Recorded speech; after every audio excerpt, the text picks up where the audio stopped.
Hello. Hey, Dad. How's that white Christmas looking? You promised, remember? Meredith. Of course, it's coming down as we speak. Wait till you see it. Great. I knew you wouldn't let me down. My plane lands Tuesday at 5:30. Perfect. How will you get here? Will someone pick you up? Obviously. I've got the best chauffeur around. His name starts with a T and ends with Amos Weiss. All right, then. I hear he's the best in the business. I'll make sure he's there. 5:30 sharp. Oh, thanks, Dad. See you soon. 2 more nights, Em. Can't wait to see you. Same here. Say hi to Mom for me. Bye, Dad. Bye, Em. Have a safe trip.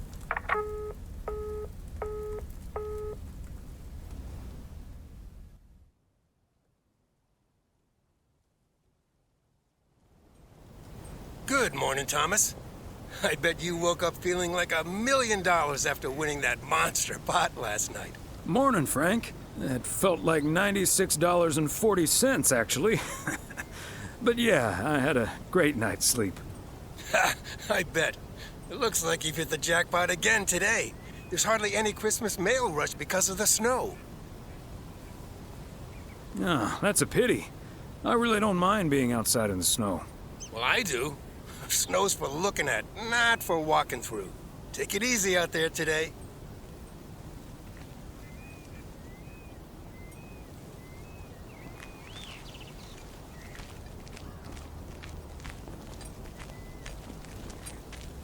Brrraaains A. One that noticed all that white stuff lying around. Enough PO-positive pet peeves about snow to last me a lifetime.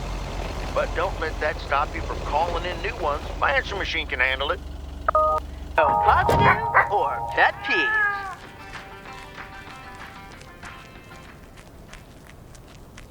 Ah, the parcel, Thomas. Don't forget the parcel. When everyone folds your forks to hold your place in your bed, showing no regret. Close your eyes to hide your lies, roll the dice. You got me tiptoeing around you like you're made of glass. Got an invincible sense letting everyone know not to trespass. But you're bound to break down, bound to lose. You're bound to get knocked right out of your boots when I use my witchcraft.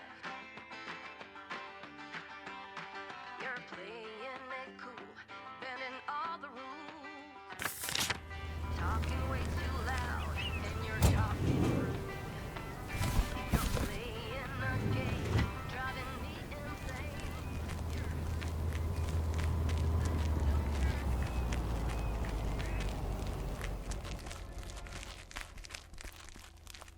Hey, Beth. How are you on this fine day? Thomas, hi. Business as usual. Nah, I'm just joking. The situation is not that dire. Really? So no Mildred rummaging for discounts today? Well, I'll tell you, she was actually in here just now. I sold her a beautiful 1986 calendar that had kittens wearing mittens on the front. I kid you not.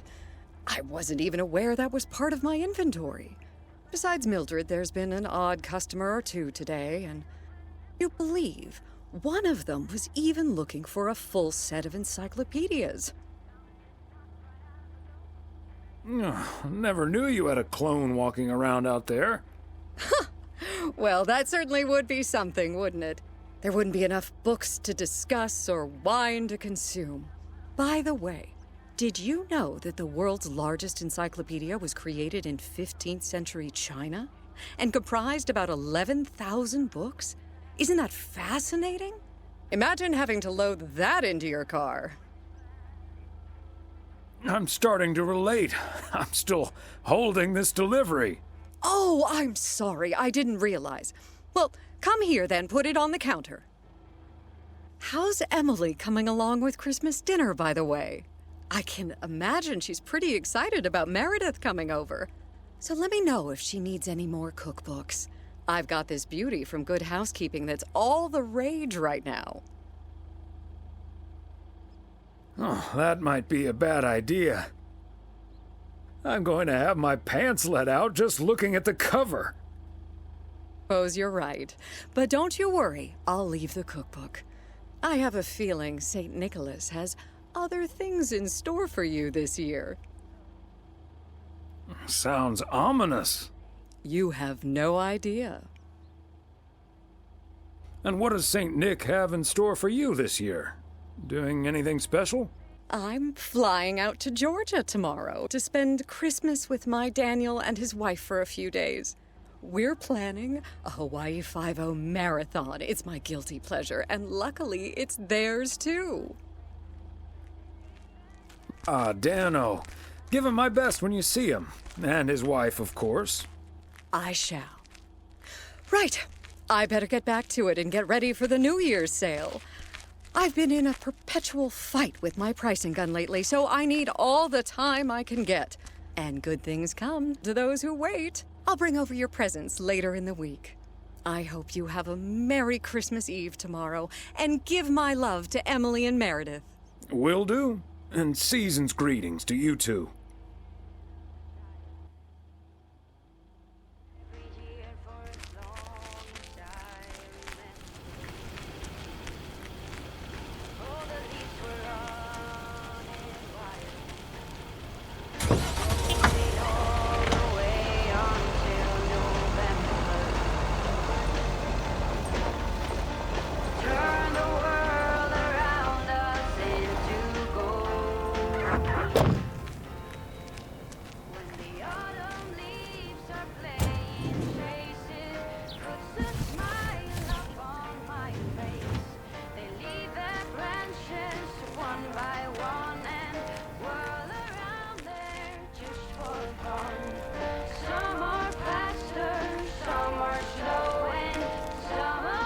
Hello, Angie. Long time no see. One package for you today. Thanks, Thomas. How's Emily? She's very busy. The motel's chronically understaffed. Ah, yes. This must be busy season at the motel. I do like it when out-of-towners come to visit our little hamlet, especially when they like movies. Apparently most of the rooms have been fitted with VCRs now. Should be good for business. So, what do we have here? Oh, right. You okay there, Angie? It's just some things from LA. Toiletries, stuff like that. I recently ended my relationship.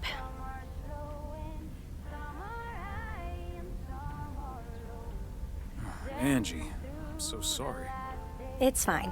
It was my decision, and it was the right decision.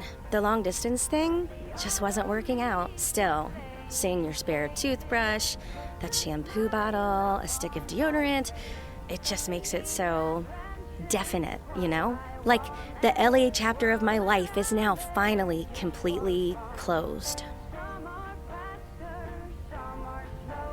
Sounds like you're dealing with it like a champ, though. How did your ex take it? My ex-girlfriend, you mean? Yeah, she's handling it okay. Other than the passive-aggressive shipping of toiletries, I guess. Oh, did you not know? Well, surely it's none of my concern. I mean, it's not exactly something I walk around advertising around here. This is probably the first time I've seen you blush. Breaking up right before Christmas Eve must be extra tough. Yeah, that does add to the melancholy. Timing isn't exactly my strong suit, I guess. Well, I'll leave you alone with your thoughts. And your spare toothbrush. Merry Christmas, Angie. Merry Christmas, Thomas. My toothbrush and I bid you adieu. I can feel the wind blow, and the late summer sky is like a giant ember. Everything is turning into gold. When the autumn leaves are playing chases, puts a smile upon my face.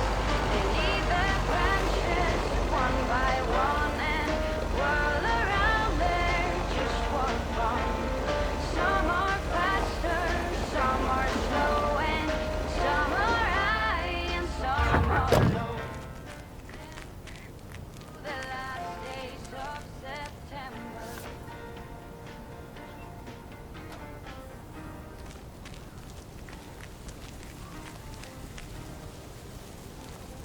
Since I was a little child, every year for as long as I remember, all the leaves were running wild, growing all the way until November. Turn the world around us into gold. When the autumn leaves are playing chases, puts a smile upon my face. They leave their branches one by one and whirl around there just for fun.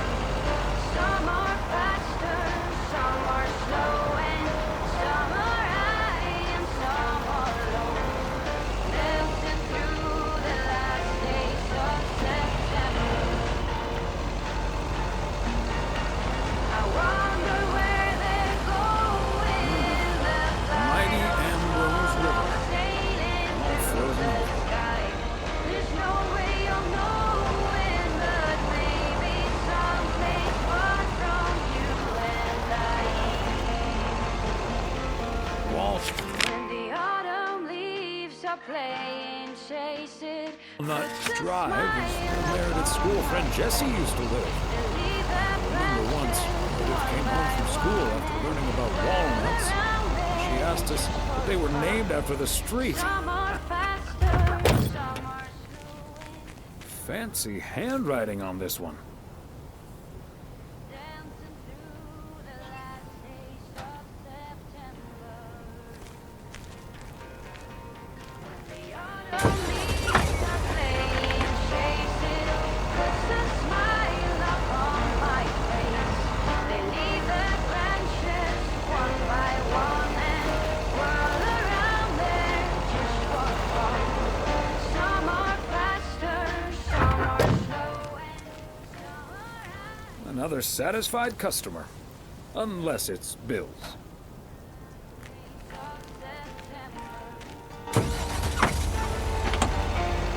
Dancing through the last days of September.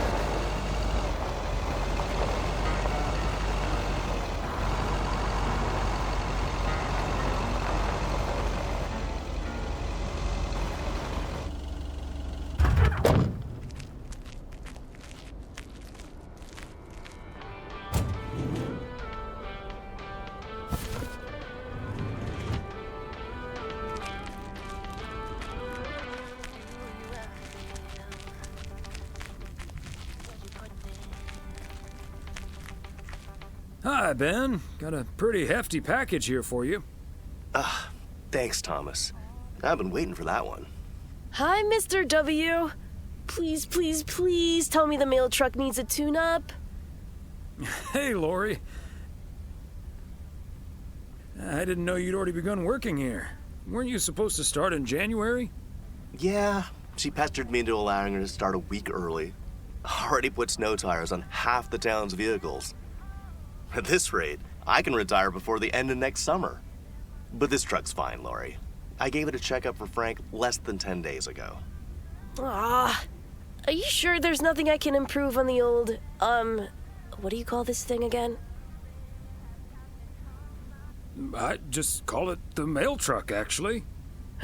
Boring. We need to come up with a better name than that. Tell you what, Lori. Maybe you can check out the car horn. It sounded a little off last time I checked. The horn, eh? I'm on it. That was easy peasy, lemon squeezy, Mr. W. Diaphragm had gotten a little dusty, but it's all better now. The mail truck is honking like a big old goose again. Thanks, Lori. Come to think of it, I will be calling your truck the Goose from here on out. Big, white, wobbly, and with a honking great horn. Honk honk!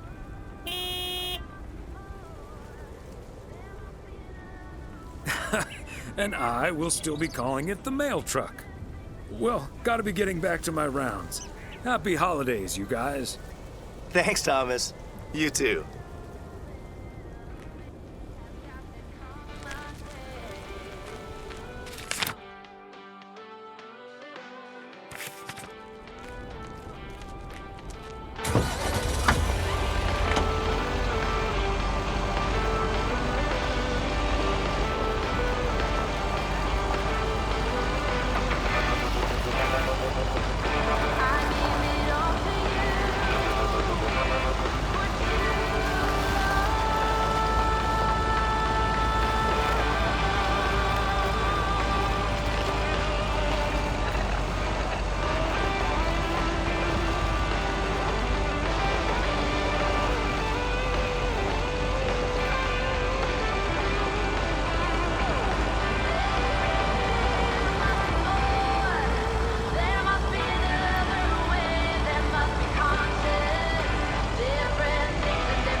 Christmas gift? Here's hoping.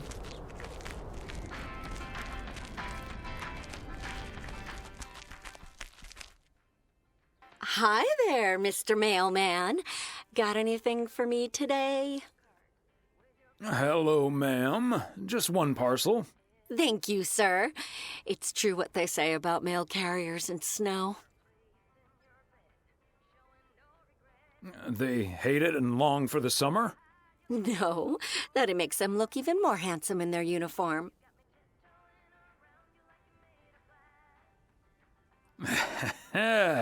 Why, thank you, ma'am. That's a nice way to start the week.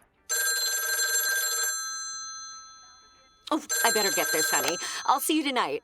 Oregon Trail Motel. How may I help you?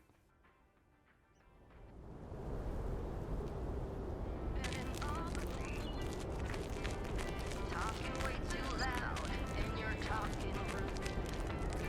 You're playing a game, driving me insane. Your heart is back, and it's a fact, no turning back.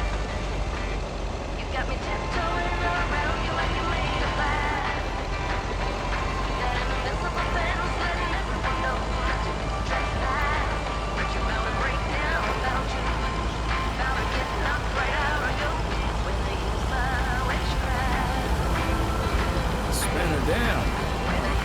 says it. Span, span, span, span, span a dam. Never gets old.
Hello? Hey, Dad. Meredith!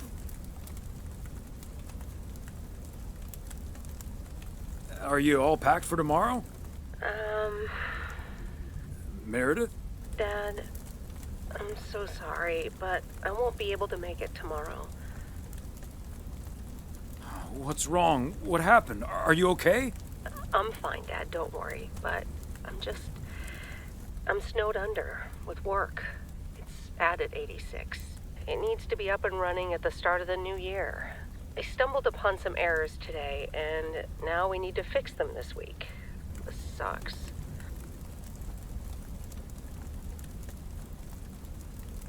That's such a bummer, Em.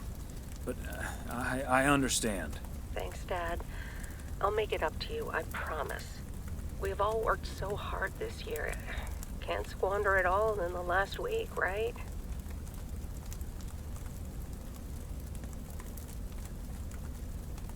I hate to say it, but it sounds exactly like what you said last year. Have you told your mom yet? Yeah, I just called her at the motel. Oh, someone's calling. It must be your mom. Okay, well, that's my cue. Gotta get back to it. I'll call again soon, Dad. Love you. Hey, Em. Is that you? If by M you mean Emily, then yes. If you mean M for Meredith, then no. I just got off the phone with my other M, so I was pretty sure it was you. Oh, Thomas, don't joke around as if nothing's wrong.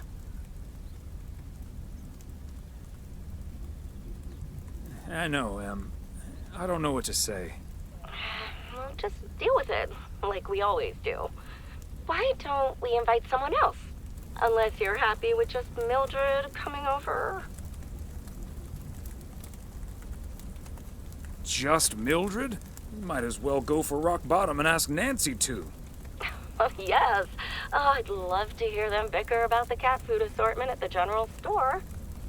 In any case, I'll call Beth and ask her again, too. And then I have to do a towel run, refill the vending machine, and vacuum the reception area. So it'll be a while before I'm done.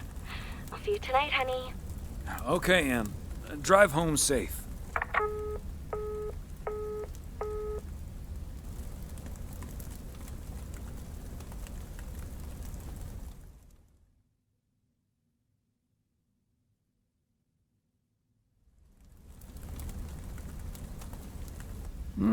Major League Baseball umpires are required to wear black underwear while on the job, in case they split their pants. Golf is the only sport to have been played on the moon. On February 6th, 1971, Alan Shepard hit a golf ball on the moon.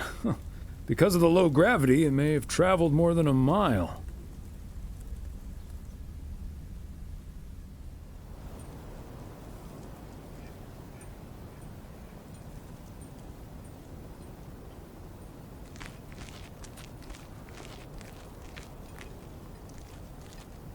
Morning, P.O. It's time for a different take on the snowfall. P.O. positive or pet peeve? Take it away, Charles. Jack, I'd like to respond to what Cheryl said about the snow yesterday. Sure, it makes everything nice and quiet, but we can't forget the sweet sound of crunching snow beneath our boots. Thank you very much. Sure we can, Charles. And that's the last one about snow for now. Apologies to the guy with the pet peeve about yellow snow. Better luck next time. Today's weather as bright and beautiful as yesterday. Enjoy the crunch, folks.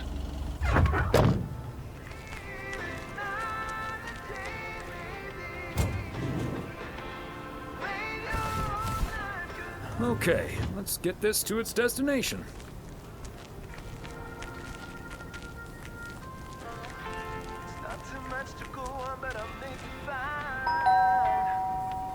Oh, good day, Kay. Hi, Thomas. Got a parcel for you. Thanks. I'm sure Santa will be happy this arrived just in time. Anything I can do to help the old man out. How are things with the family? Good. Good. Really looking forward to the holidays. I've been making Grace this great big space station out of ply. It's coming together really nicely. And Barry is getting Max a second-hand guitar as we speak. Oh, that sounds great. I'm sure they can't wait for Christmas. Neither can I. What about you and Emily? Got anything special planned for the coming days? Well, sadly, Meredith can't make it this year. Right. I'm sure she'll make it out here sometime. Yeah, sure. Well, I'd best get on. I have to check on the oven. Or Santa will have to eat charcoal when he stops by tonight. All right, best get back to it myself. Give our love to Barry and the kids. And Santa, if you happen to see him. Will do. You and Emily have a great Christmas too, okay?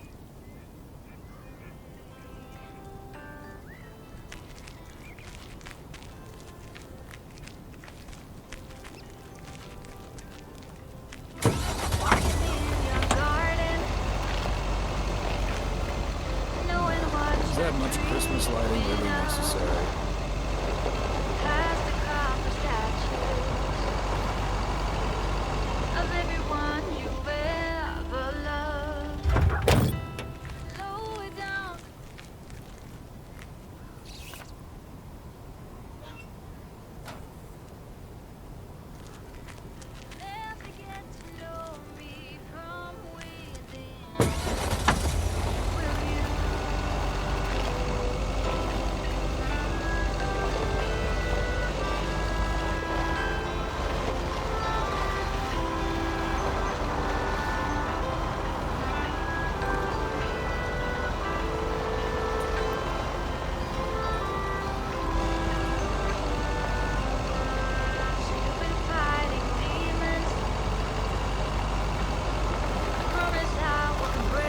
Circle.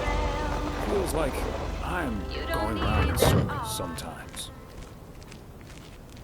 There we go.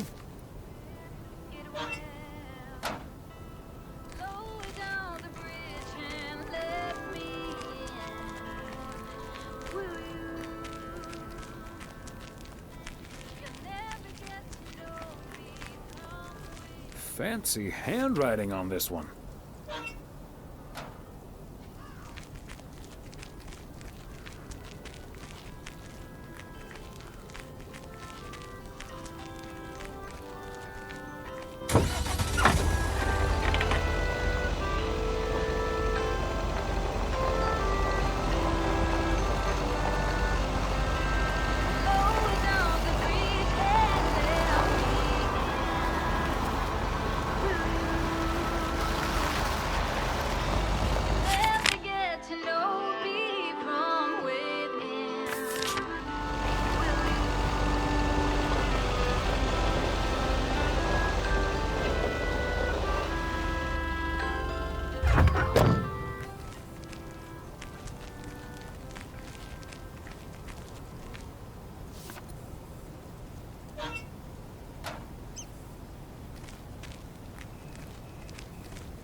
Christmas break already. I forgot the package.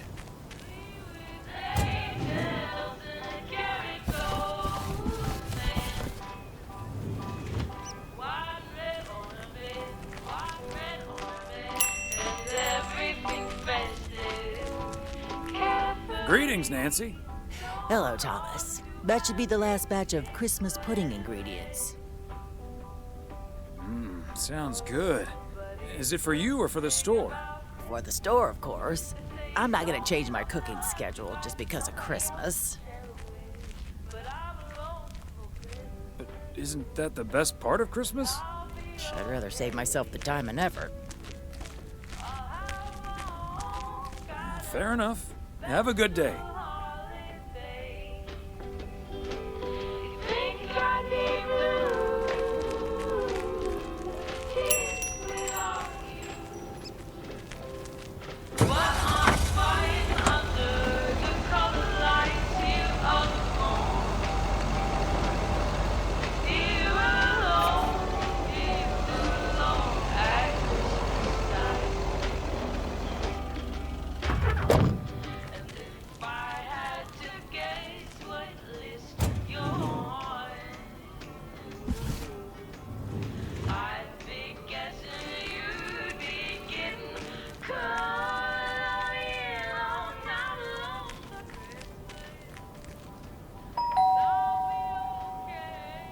They must be out of town for the holidays. And yet another satisfied customer.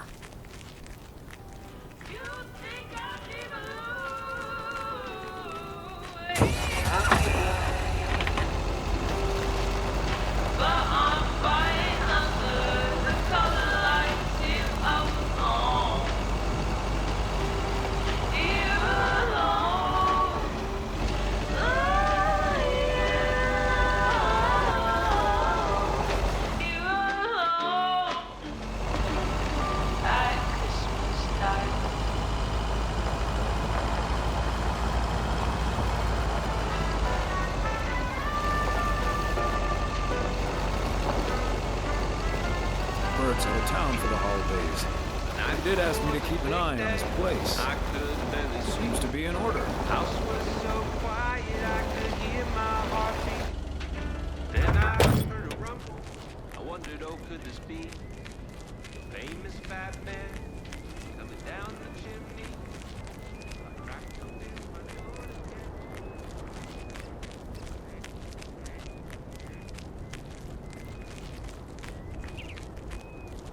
Another satisfied customer. Unless it's Bill's.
Part and parcel.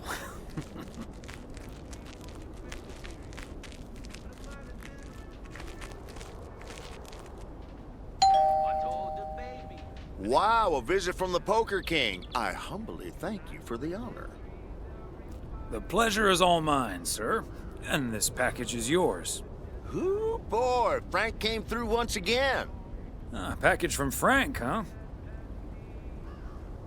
I don't want to know what's in it. A nice attempt at reverse psychology, but I'm not gonna tell you. But what I will tell you, I'm kicking off the new year with a bang. I better put this somewhere dry. And then it's back to reading Doyle Brunson's Super System. Oh, you're in trouble this Sunday, sir. And what are you doing tomorrow night? I'm gonna visit my brother and his family in Idaho. Anyway, later, Thomas, and take care on those icy roads.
Hey, Thomas, do you think it'll ever stop snowing?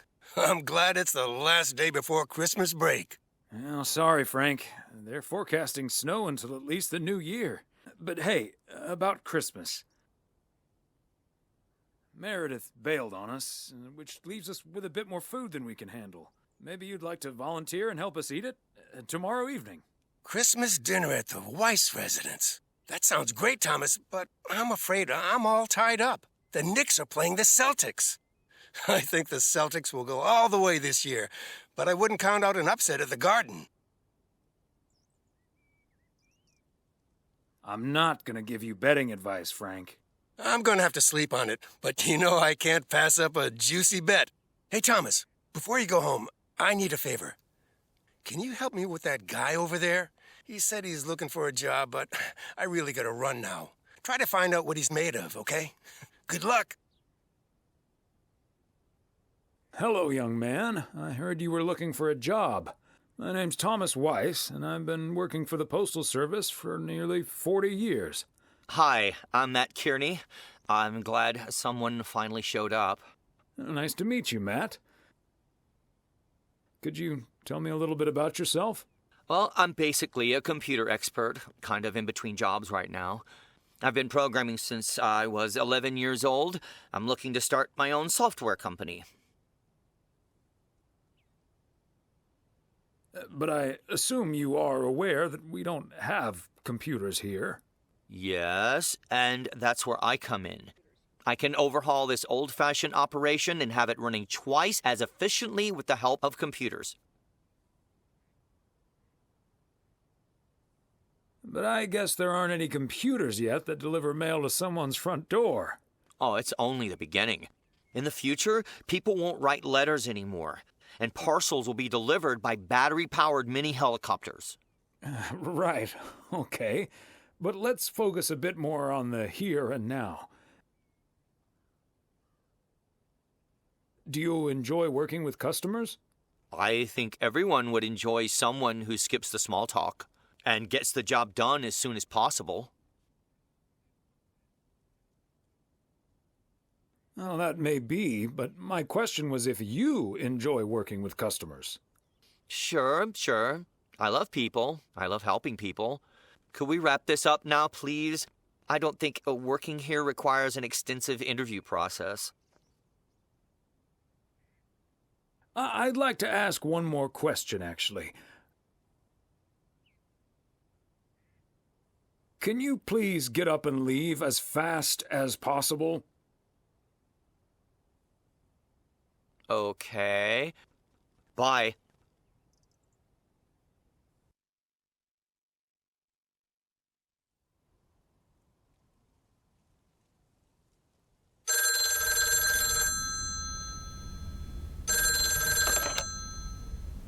Yep, hello.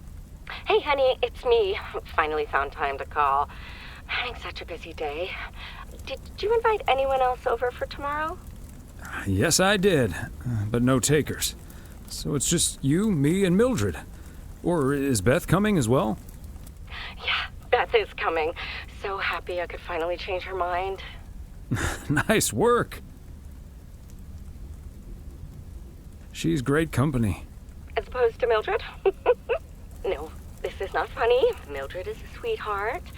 And you better wear the Christmas sweater she knitted for you last year.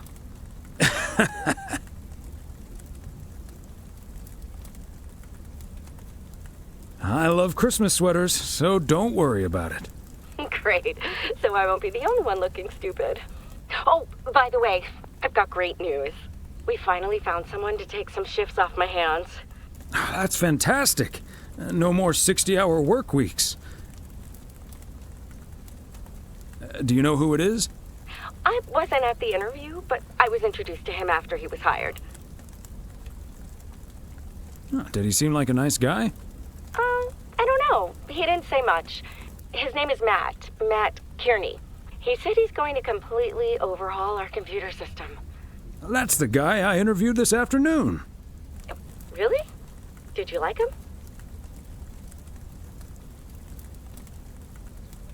Can't say that I did, to be honest. That's a shame. But it doesn't matter. He'll be taking the load off my shoulders. And I won't be working alongside him anyway. You'll probably see him more often than I will. And there I was thinking I dodged a bullet. We'll see how it all pans out. Oh, gotta go now. Bye, hun.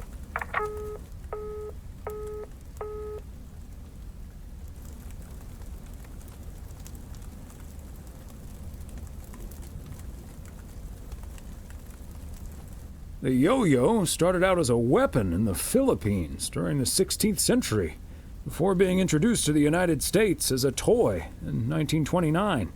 It weighed 4 pounds and had a 20-foot cord. Australian rower Bobby Pierce won the 1928 Olympic Games against 8 other competitors, even though he stopped during the race to let ducks pass in front of him.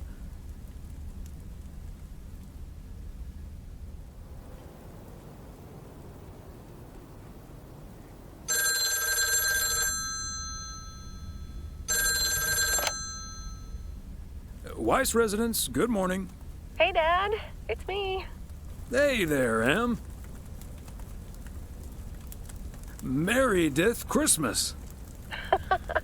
I was hoping to hear one of your special holiday puns. Merry Christmas to you, too. I wish I was in PO right now. That makes 2 of us. And probably 3, but Mom's at the motel. Guess I'm not the only one working today, then. Fine mess I got myself into, huh? Yeah, it's not perfect, Meredith, but you'll be okay. Thanks, Dad. I think I will be. Work's progressing nicely, actually. And Tess is coming over later. She's also stuck here. We're going to try to cook up some semblance of a Christmas meal. Oh, that's good to hear, Em. But I'm glad the other M will be in charge of my Christmas dinner. Can't disagree there. Her lemon mashed potatoes alone blows all my cooking out of the water. Oh, that reminds me, I need to try to pry that secret recipe out of her. I'm gonna call her at the motel right now. Thanks for talking, Dad. And Meredith Christmas. Missile Thomas wishes you the same. Oh, I did not hear that. Love you.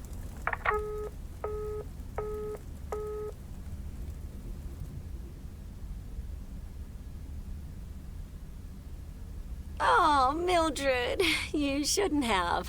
We already have the most beautiful pair of Christmas sweaters in the world. And now we have 2 sweaters each. You must have put so much work into them. Oh, please don't mention it, dearie. Knitting sweaters can be quite straining. But knowing how happy they make you always makes up for it. Well, we're so grateful. Right, Thomas? They're beautiful. Thank you so much, Mildred. I especially like that our sweaters have the same pattern, so I don't have to look in the mirror to admire it. Oh, Thomas, that makes me so happy to hear. I can't wait to start working on next year's designs. I've also made sweaters for Frank and Jack and Robert and Bert, but they all said that wool gives them an allergic reaction. Isn't that a coincidence? Beth, I hope you aren't allergic to wool. You're not going to believe the coincidence, Mildred, but yes, I actually am. And it's such a shame. If only I, too, could celebrate Christmas wearing one of those beautiful sweaters. Anyway, Emily, would you be a darling and pass me the peas, please? Peas? I don't... Oh, you mean the string beans. I suppose peas would have gone lovely with the meal as well, now that you mention it. Right, Thomas? Peas, beans, it's all green to me. Oh, yes, of course. I meant the string beans. Of course, silly me. But let me get on with it. It's time for my presents now. And you may have already guessed that they're books. Mildred, why don't you open yours first? Well, I'm not really one for presents, but I appreciate the gesture. Let's see now. The Cat's Pajamas. I've never heard of it, but it has a nice title, I suppose. It's an encyclopedia about cats. A Whiskerpedia, if you will. Someone drew my attention to it, and I immediately thought of you. Oh, well, isn't that lovely? Such a heartfelt gift. Isn't it, Thomas? That it is, Emily. That it is. It is a nice gift, Beth. Thank you. It was my pleasure, Mildred. And now for Emily's gift. Oh, why, thank you, Beth. I do always appreciate your taste in books, so I'm looking forward to The Countess and the Carpenter. Ah, would you look at that? Is this a romance novel? I've never really read one of those. Right in one guess, Emily. I hear the writer Summers here, so this book is locally sourced, so to speak. And, dare I say it, the prose is quite compelling in the romance department, if you catch my drift.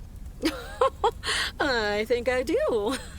But you are something else. Thank you. This will certainly get a nice spot on our bookcase. Ah, good to know the romance department is in our bookcase now, so I'll know where to find it. Well, I'm looking forward to reading it already. Thank you so much, dear Beth. You're welcome, Emily. I'm sure you'll love it. Okay, Thomas, it's your turn now. Let's see. Crazy sports facts, too. Even more crazy sports facts. Whew, boy, I love this stuff. I'm actually reading part 1 at the moment, so I can tuck into this straight after. Thanks, Beth. You're welcome, Thomas. And you're right, there's some fascinating tidbits in part 1 as well. Even if one no longer actively plays sports, it's at least fun to read about it, right?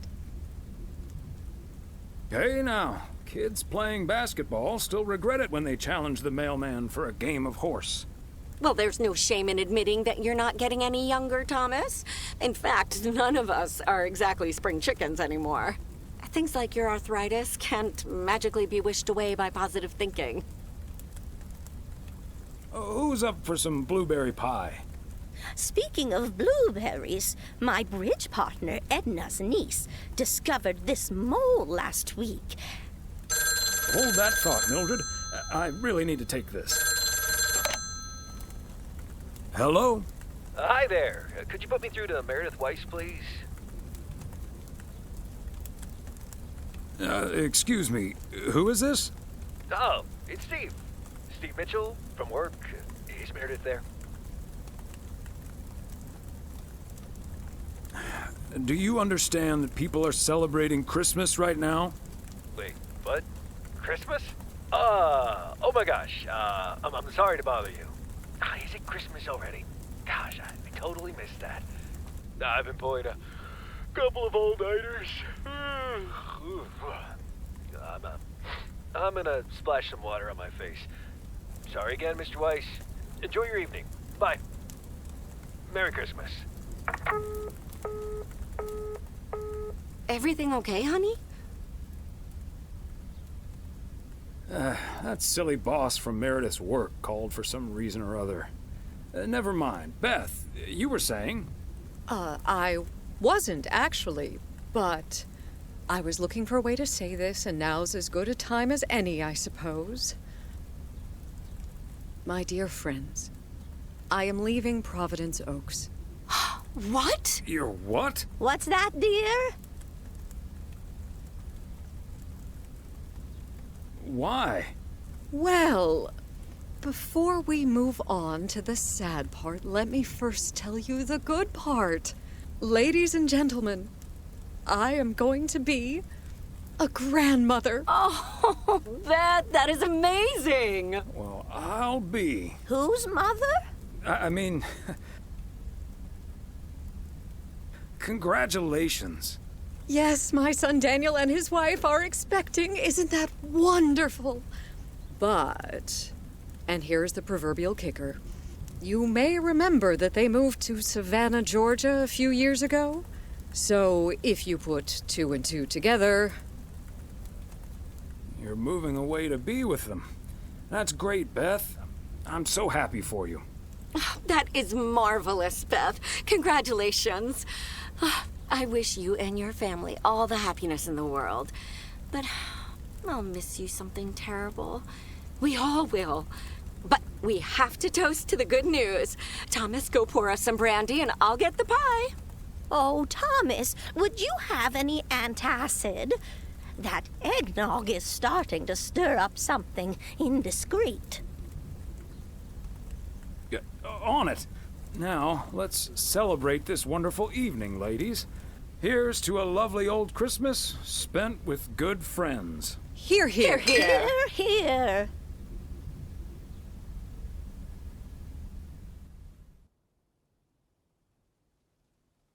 Hey, Thomas. Did you see the game last night? Morning, Frank. Nope, we had our Christmas dinner. What happened? The Celtics were up by 25 in the third quarter, but they still lost the game in double overtime. So was it a big payday for you? One of the biggest of the year. And now the odds are dropping for Boston. I'm gonna bet on them to win it all this season. I'm not sure that's a good idea, Frank. Ha, Thomas, we'll see. Have a good one today.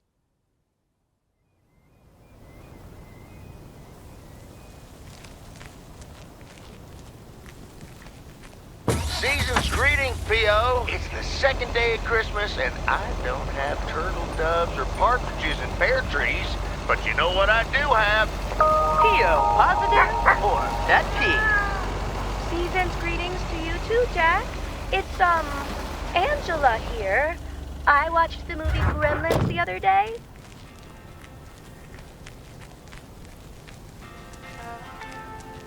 There we go.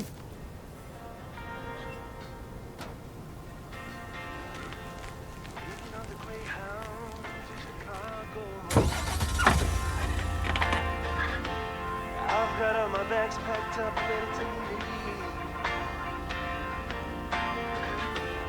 Everybody here's waiting for something, but I'll be on my way. I'll make it there by New Year's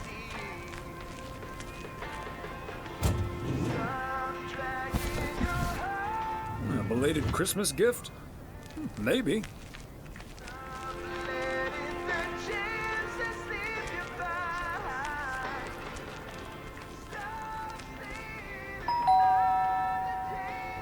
The Kovacs family always heads to Arizona in the wintertime. And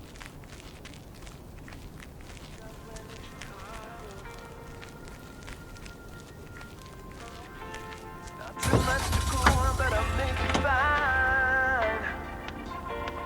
Ooh, better than just hanging around, yeah. Stop dragging your heart, stop letting the chances slip you by. Stop saying another day, baby. okay, let's get this to its destination.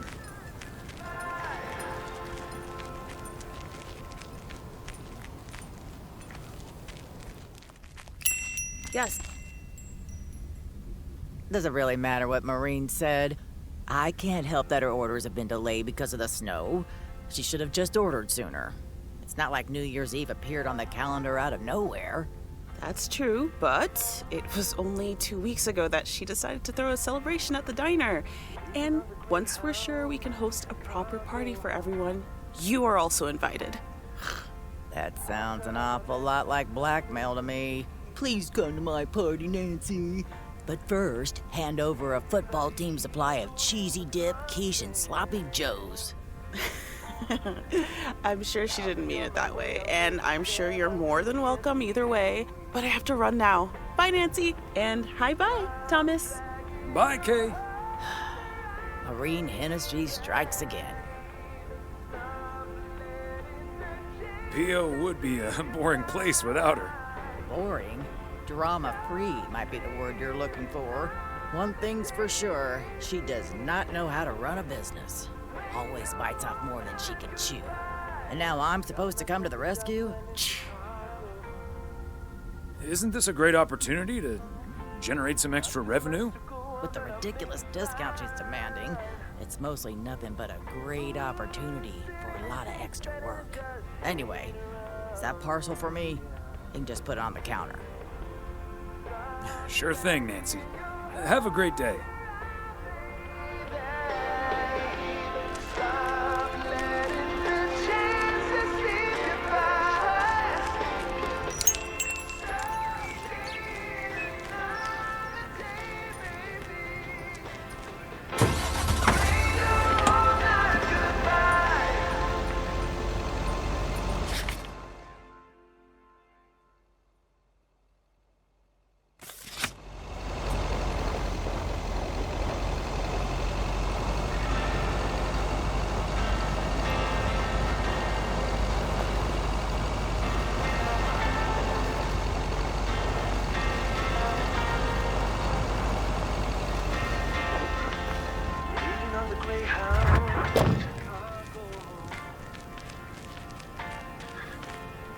Fancy handwriting on this one.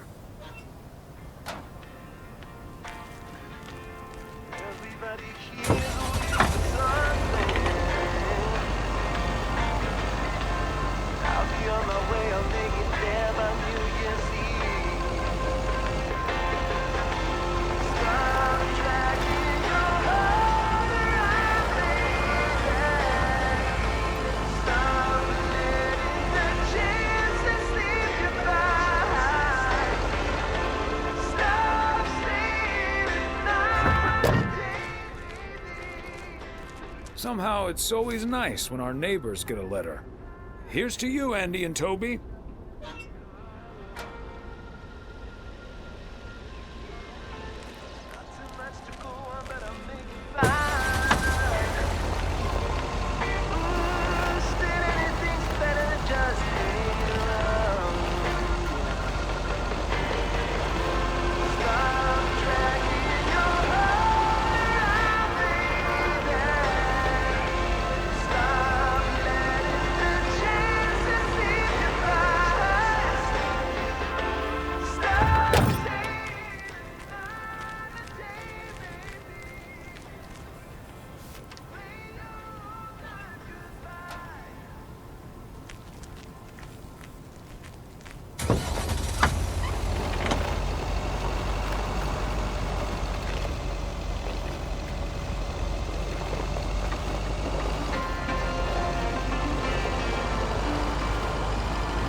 A little more impressive than our local waterfall, but not by much. Oh, silly me. I forgot the package.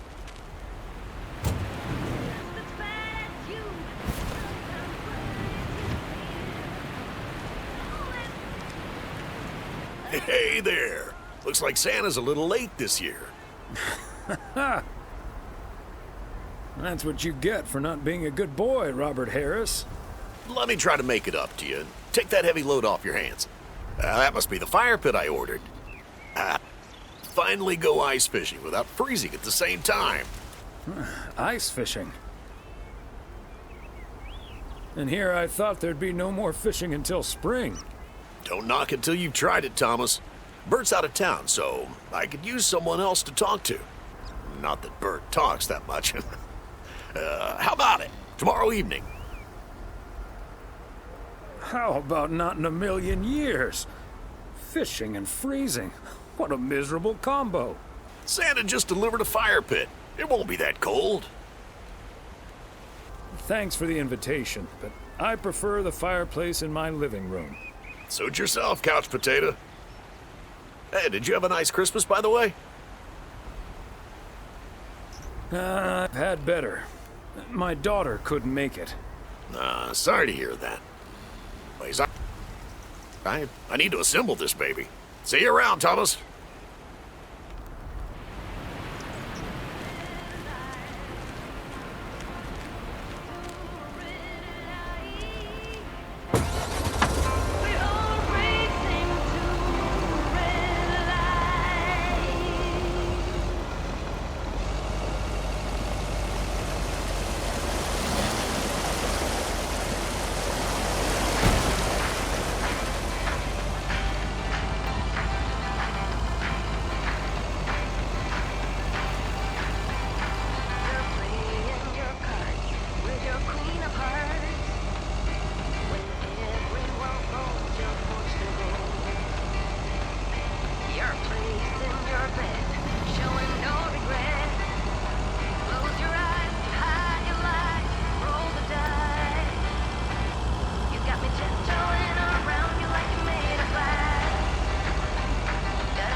These cabins must be so cozy in the wintertime. Cold. Probably freezing cold.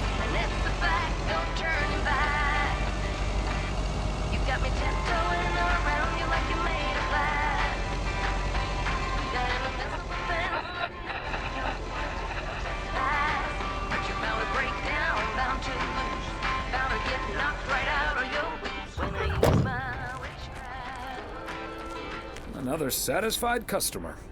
Unless it's Bill's.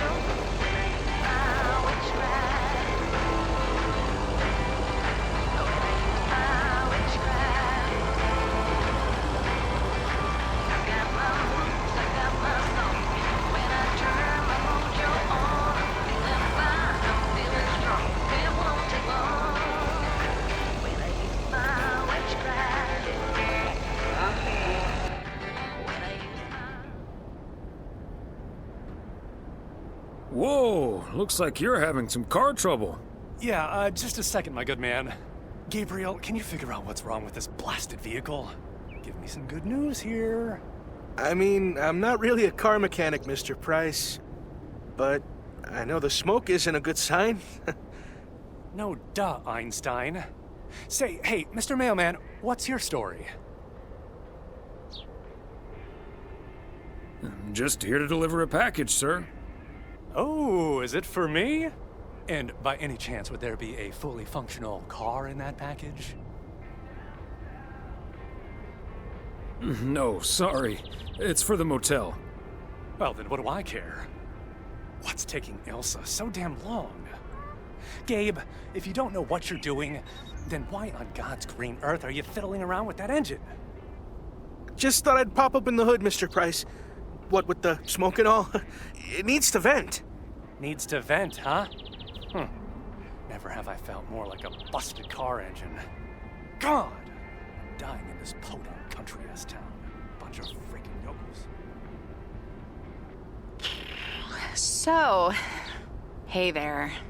I see you've already had the privilege of the full Connor Price experience. Quite the experience it was. Well worth the price of admission. Yeah, Connor can be a bit much. Anyway, I'm Ilsa Richter, local TV segment producer turned car problem solver. And that sporting young man over there is Gabriel Serrano, local TV sound guy turned amateur mechanic. Emphasis on amateur. Hey, I never claimed to know anything about cars. Just because I used to be a studio tech, Mr. Price put me on engine duty. Anyway, nice to meet you, sir. Nice to meet you. I'm Thomas Weiss. Local mail carrier turned local TV reporter's punching bag? Well, what I came to tell that local TV reporter turned mailbag puncher, I called a garage a couple miles down the road. They're on their way right now. That's great, Ilsa. You're an even better car problem solver than you are a segment producer. Flattery will get you everywhere, Gabe. That must be Ben Young. You're in capable hands. He'll have you fixed up in no time. God, I hope so. We need to get to Melville, and we're already way behind schedule. Hey, Mr. Mailman. Come in here for a second, please. Excuse me. Duty apparently calls. Happy travels. So, we meet again. Uh-huh. Hey, I'm new here. All of a sudden, I have to check in 3 people at once who want their own rooms. Separate but close to one another, all equipped with TV VCRs. And, well, long story short, I need to reach Emily Weiss, stat. I'm guessing the local post guy would know where to reach her.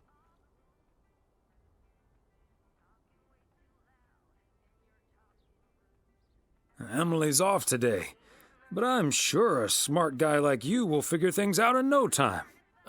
Oh, thank you ever so much for nothing. God, where am I supposed to see whether room 2 has a VCR installed? I'll just leave the parcel here on the counter. Bye. They're already gone. Mighty fast towing there, Ben.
Hey, if it isn't Connor Price.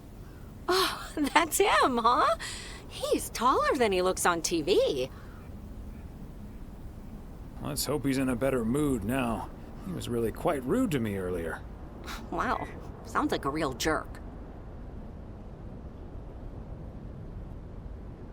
Hello, Mr. Price. Still fuming, I see. Well, hey there. Good to see you, man. Yeah, I guess smoking is a slightly healthier way to blow off steam. Especially since we've had a bit of change of plans. Oh, hi, ma'am. I don't think we've met. Connor Price, KNW6. Welcome to the Oregon Trail Motel, sir. Better get to work, honey. I'll see you tonight. Okay, what's up with her? Christmas hangover? You'll have to forgive my wife. She can be a bit protective of me. Protective of you? Oh, I see. You told her about our little kerfuffle earlier. Listen, I'm man enough to admit that it wasn't my finest hour. I'm usually a lot more easygoing. In fact, the Willamette Week once called me one of the most likable faces in local broadcasting. That's quite all right. Water under the Bear Creek Bridge, as far as I'm concerned. Well, when my car isn't breaking down during a tight shooting schedule, I'm a pretty swell guy. Believe me, that's the price guarantee. So, has Ben Young managed to fix your van yet? No, that's the change of plans I was referring to. Turns out we need some parts that the garage doesn't have in stock, so Young's having them shipped over ASAP. But in the meantime, we've decided to stay right here in lovely, picturesque, whatchamacallit, USA. It's Providence Oaks, P.O. for short. Yeah, well, to be honest, all these little villages look pretty much the same to me anyway. See, we're supposed to be shooting some remotes on local end-of-year festivities and such. A grand kickoff to our special series on small-town American life. And it doesn't really make much of a difference if we start here or in freaking Melville. Yeah, I guess that makes sense. A great little place, too. This town has warmth. I like warmth. And so do our viewers, I'm betting. So get ready for your town to be featured in part 1 of The Oregon Trail. Title pending. Might be a little too on the nose. That is the same name as this motel, so I guess it isn't particularly original. My wife works here as a receptionist, but she's not the one who named it. See, this is what I'm talking about. Real conversations with real Americans, right? But as fun as this is, I should be turning in. The three of us each got our own quaint little room. Mine's non-smoking, unfortunately. Still beats Gabriel's. His doesn't even have a TV. Can you believe it? Yes, I think I can. Anyway, great banter. See you around, my main mailman. Bye.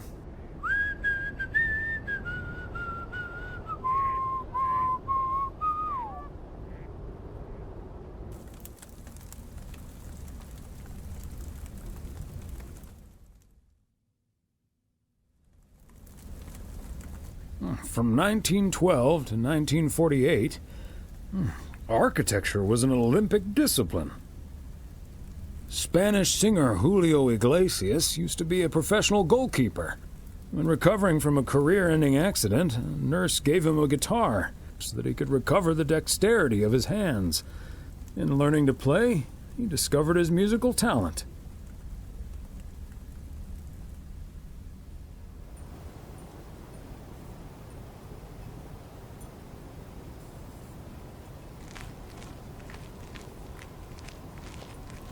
What a gloriously fine Friday it is out there, y'all. Want to hear a PO positive? You're tuned to the right frequency. PO positive or pet peeves? Let's hear one from Mildred Meow Jenkins.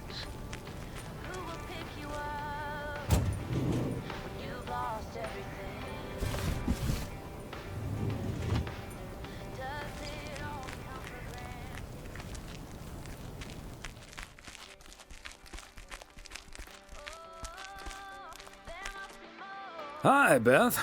Got a delivery for you. Where do you want it? I was lost in thought, I suppose. Please just put it on the counter, if you will. Thank you.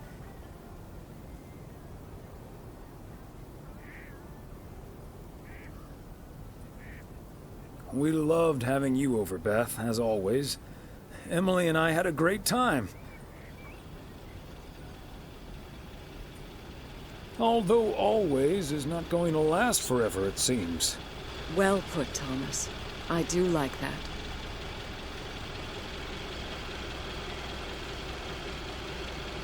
It was quite a shock for both Emily and myself, to be honest. We've known each other for so long. Practically part of each other's furniture. Let me guess. I'd be your bookshelf.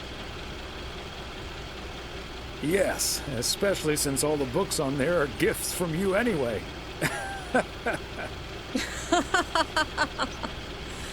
Oh, but I will miss you two. As Helen Keller once wrote, so long as the memory of certain beloved friends lives in my heart, I shall say that life is good. We'll miss you too, Beth. So, haven't you ever thought of moving closer to Meredith over all these years? She is living quite a ways away, right? Thought about it? Yes.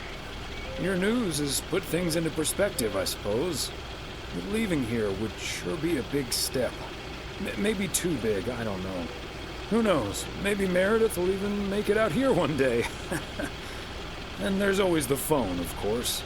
And don't forget the postal service. Quite right you are. Well, I won't keep you any longer, Thomas. I need to sort through this new delivery you've just brought in. And believe you me, that's going to take me a while. Maybe it's time for some new glasses. Huh. Until next time, my friend. Up and at 'em. See you, Beth.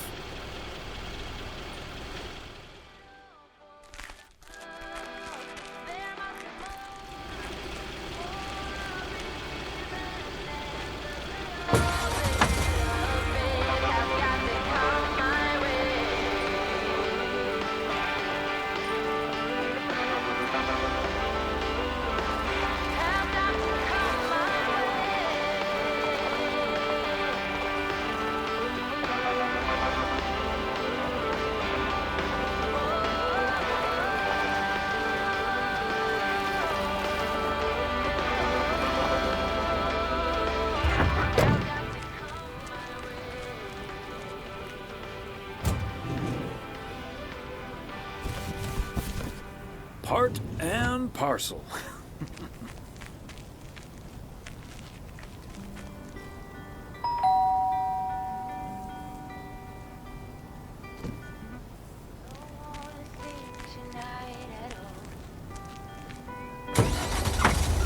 Just wanna watch them stars fall. You don't wanna try to make up just to be seen. I wanna lay beside you, all quiet by your breath and open sky.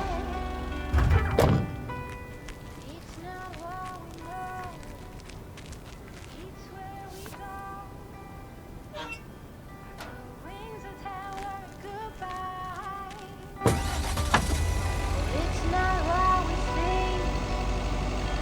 It's what we choose to be.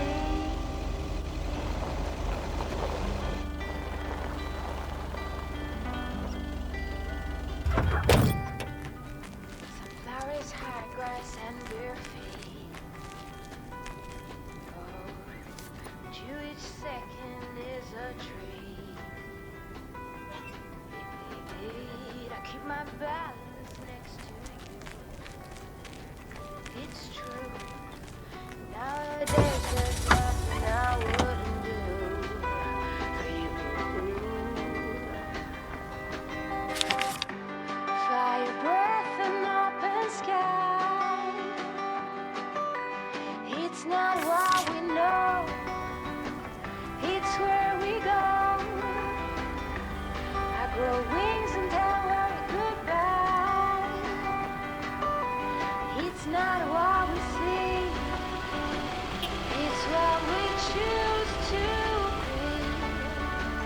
We're beyond good. I've never been so ready. Fire breath and open sky. It's not what we know. It's where we go. Always and tell us goodbye. It's not what we see. It's what we choose to be. Fire breath and open sky. It's not what we know. It's where we go. There we go. Tell us goodbye. It's not what we see. It's what we choose to be.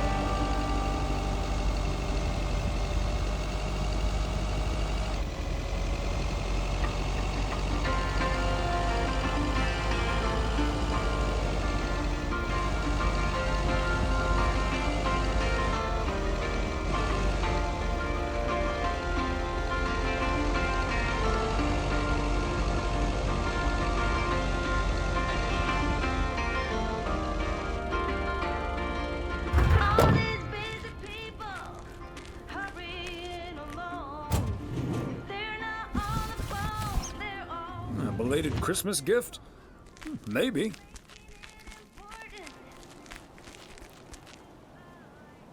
Ah, look who's here. Hey, Thomas. Yeah, I needed to take care of some stuff. Hardly any customers at the post office anyway. I don't know, Frank. What if there's someone who needs to send something urgent? If it's really urgent, I'll drive it over to the distribution center myself. They know they can count on me. If you say so, Frank. It's none of my business. That big sucker you're carrying is for me, huh? Right on time. It's all coming together.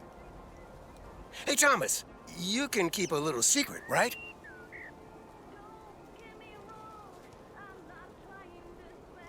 Not if it gets me into trouble, Frank. Don't worry about it. It's not a big deal in any case. A buddy of mine was able to get his hands on some premium quality fireworks.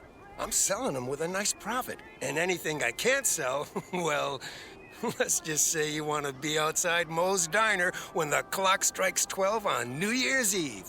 Frank, that sounds illegal and dangerous. I'm going to leave now and pretend we never had this conversation. Okay, Thomas, fair enough. See you at the office. And I hope you still enjoy the show.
Okay, so we still need to check Spanner Dam for the mood shots. According to this, it offers damn fine views, so... Hey, Mr. Mailman. Come on over. Talk to us for a sec. Gabe, we don't have time for idle chit-chat. He can help us out, Ilsa. No one knows the town like a mailman. Right, Mr. Weiss?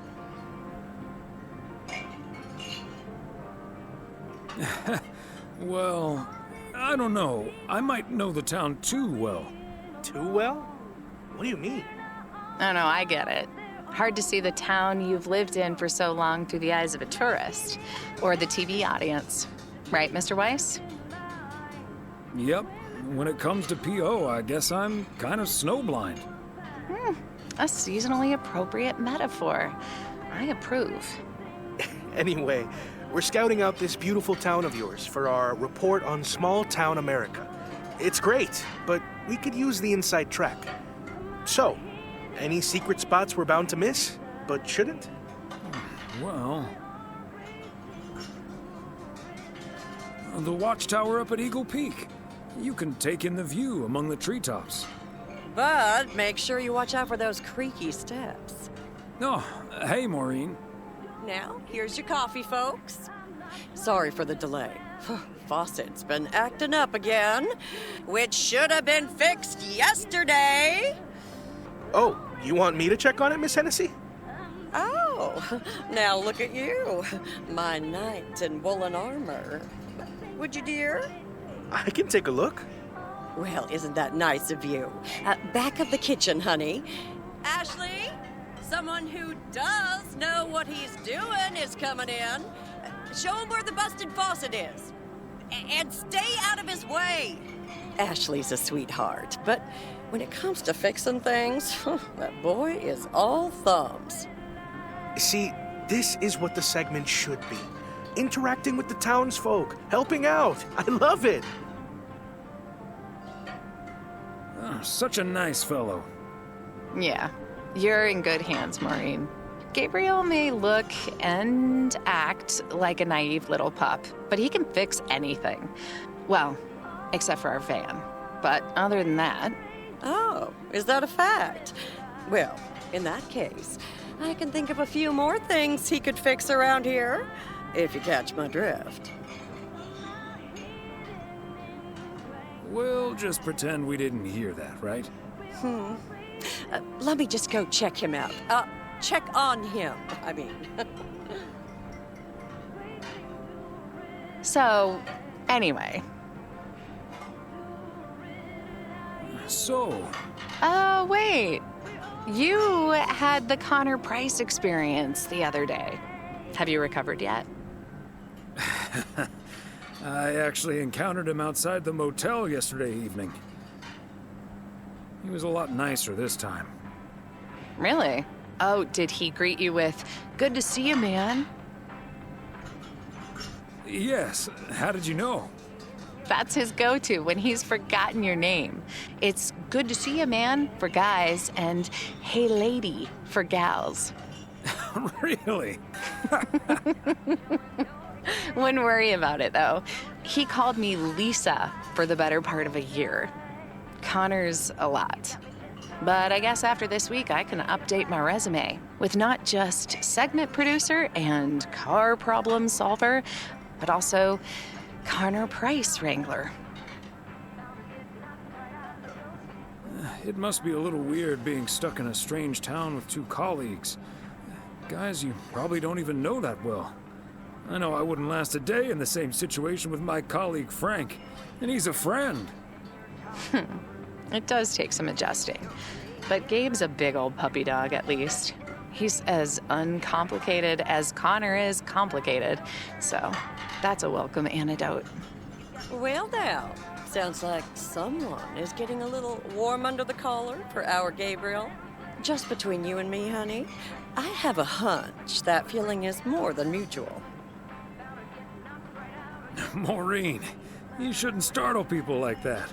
All I know is, I just spent 5 minutes with our knight in the kitchen, and during that time, he mentioned Ilsa about 12 times. Really? Well, Faucet's all better now, Mo.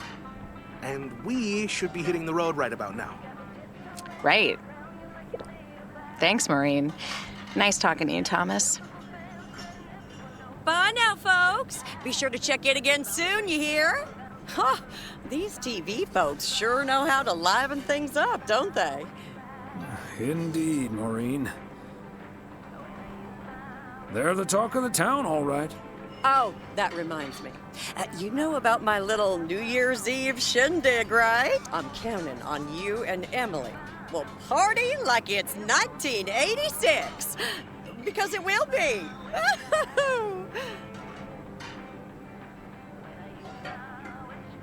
Of course we'll be there. Wouldn't miss it for the world. Best get back to it. See you, Mo. Bye now.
Fancy handwriting on this one.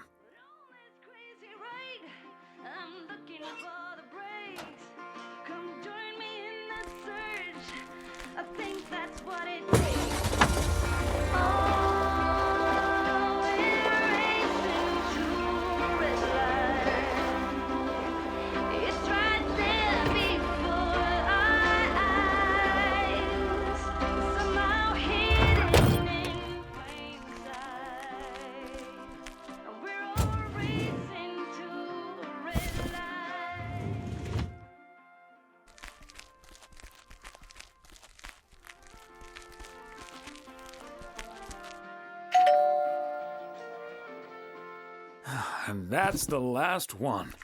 Whew.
I'll get it.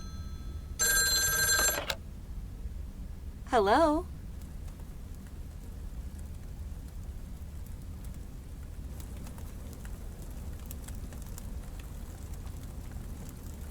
My name is Christian Carmichael, and I represent Fly into Florida.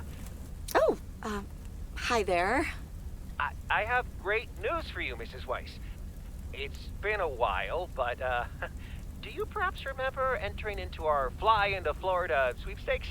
Now that you mention it, I think so. Yeah. Was that the one on the back of the juice carton? That's the one. And I am more than happy to tell you that you are the grand prize. The grand prize? Wow, fantastic.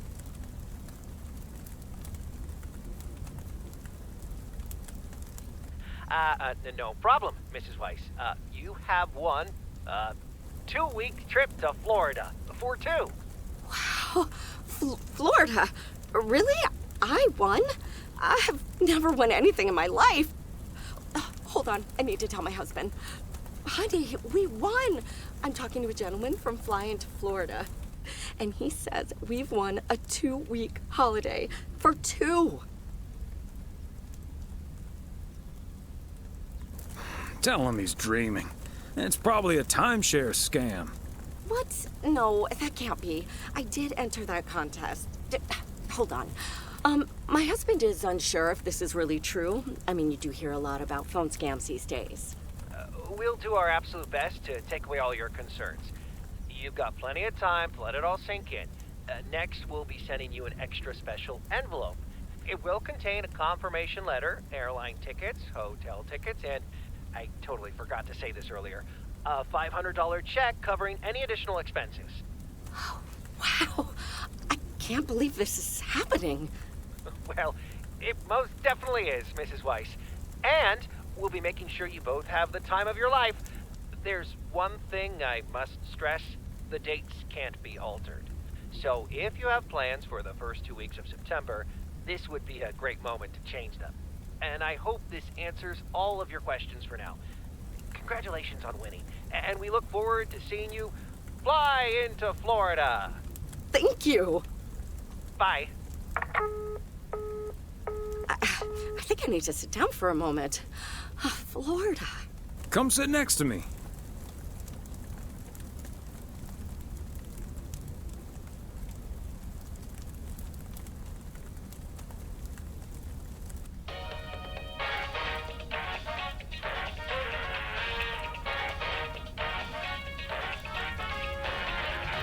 Drop your gun, cop, or I'll kill him! Cops, listen to what he says. Don't get reckless. Listen to your buddy, or it's the last thing he's ever said! Du Schweinenacken-Steak.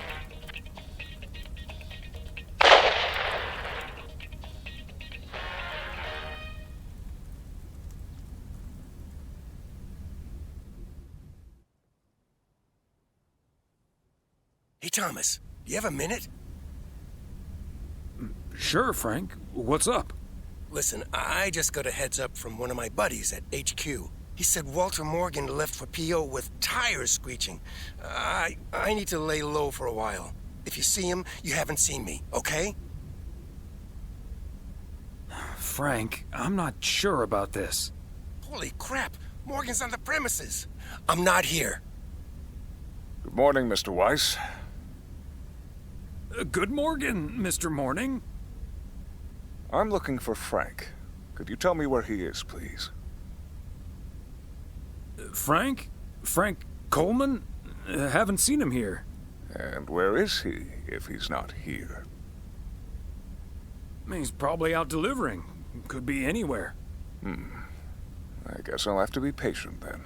We received a report that a man with a mustache dressed in a light blue shirt was offering illegal fireworks to people in the postal office parking lot. If that man is Frank, and I'm sure it is, then that's strike 3 for Mr. Coleman. Please tell him I'm looking for him. Have a good day. Is he gone? Yes, Frank. Holy crap, that was a close call. Thanks so much, Thomas. I guess Frank Coleman's going into hiding for a while.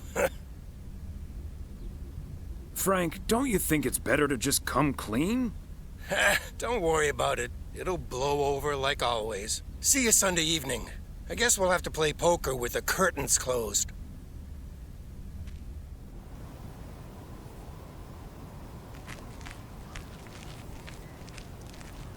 PO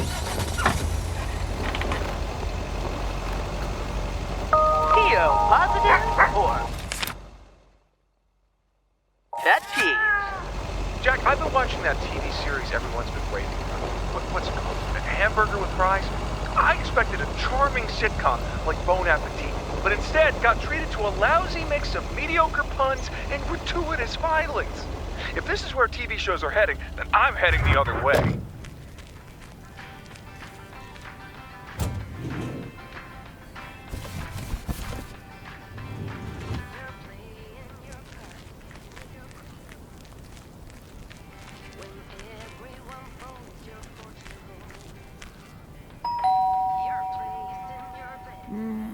Nobody's home.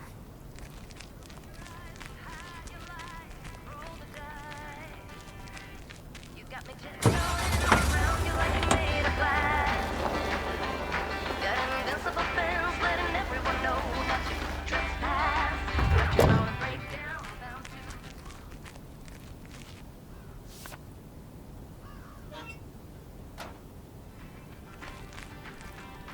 You're playing it cool, bending all the rules. Talking way too loud, and you're talking rude. You're playing a game, driving me insane. Your heart is back, and it's a fact, no turning back. You got me tiptoeing around you like you made of glass. Got an invincible fence letting everyone know not to trespass. But you found a breakdown, bound to get knocked right out of the loop.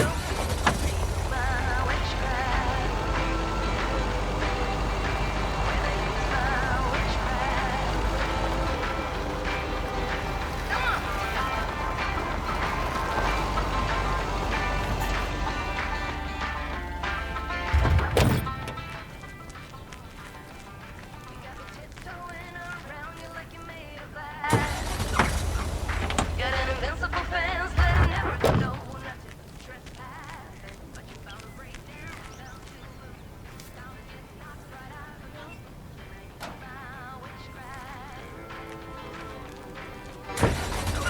My witchcraft. I got my moves, I got my song. When I turn my mojo on, I'm feeling fine, I'm feeling strong. It won't take long.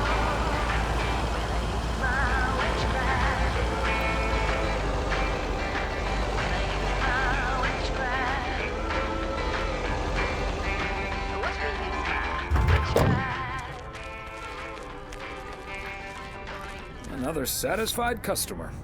Unless it's Bill's.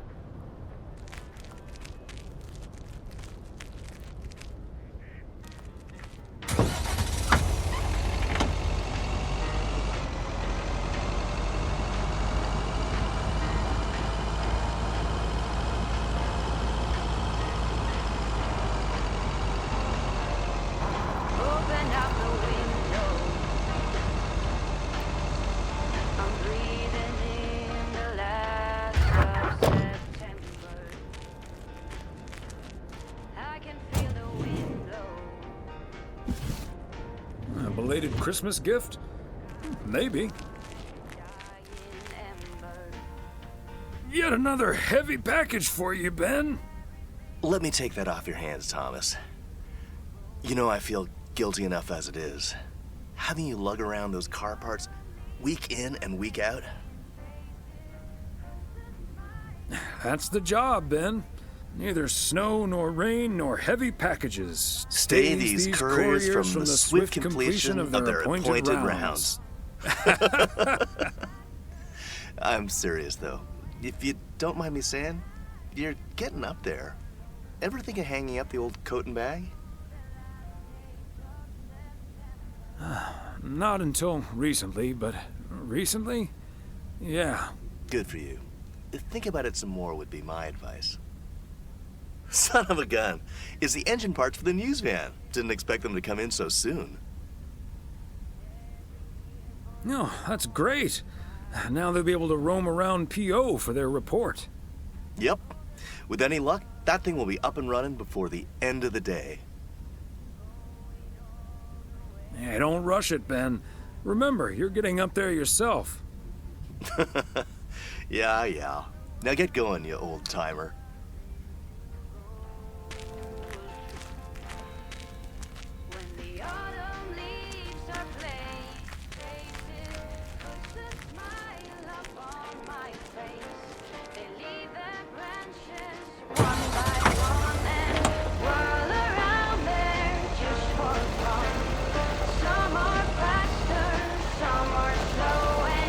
Some are high and some are low.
Ah, there you are.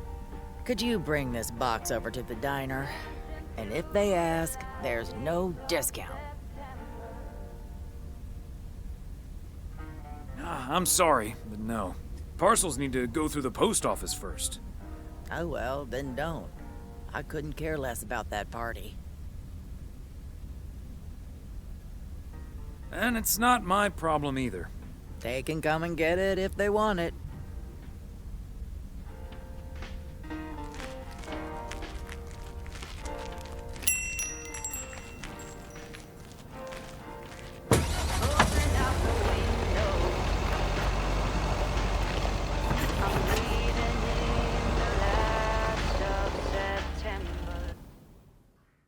Hello, Thomas.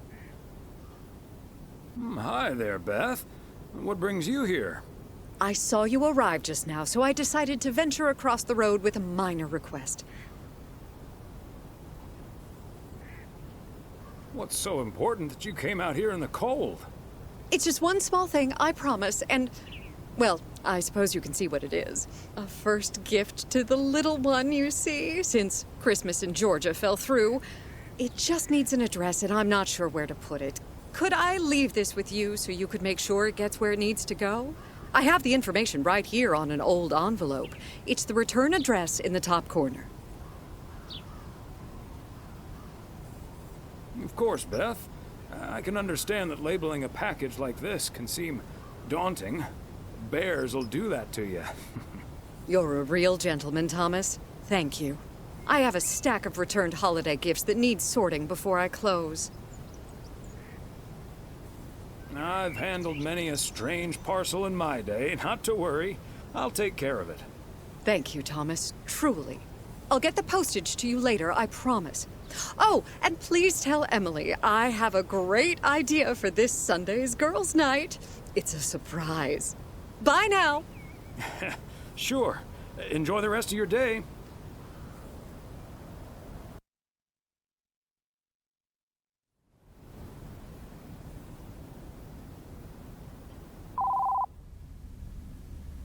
Hello? Hi, Meredith. It's us. Your dad is standing right next to me. Hiya. Hi! Shouldn't you two be at Moe's right now? Yeah, we're about to jump in the car, but we wanted to share some exciting news with you. Oh, first things first, though. How was your Christmas? Well, I worked. And Tess and I made a Christmas meal you probably won't ever find in a cookbook. But we had a lovely evening. Thanks, Mom. Can I get the exciting news now, please? Okay, so your dad and I will fly into Florida this September. I won a sweepstakes. Get out of here. Wow, that's so awesome, Mom. Florida in September. Beats the PO weather, huh? Oh, sure does. I sure am. Aren't you worried about flying there? Last time you came to visit, it took a few hours for that green tinge to leave your face. Oh, Meredith, don't make it worse than it was. Fine. Maybe he just boozed too much on the plane. Have you checked if the flight includes free cocktails? Best bring your flask, Dad, just in case. Hey, don't give your old man such a hard time. It's bad enough he had to miss his daughter at Christmas. Oh, well. I may not have been there, but at least my boss called to interrupt your dinner. Sorry about that, by the way. Rest assured he was appropriately ashamed. We all make mistakes, Meredith. Some of us just more than others. I can't disagree there. Oh, hey, you two shouldn't keep Maureen waiting. You're right about that. Your dad will go and get the car warmed up, right, honey? That's my cue. Bye, Em. Take care. Bye. Have fun tonight.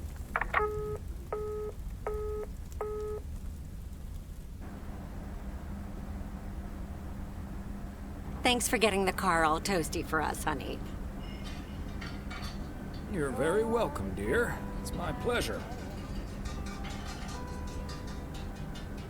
I've never stopped looking forward to spending my Saturday evening here with you.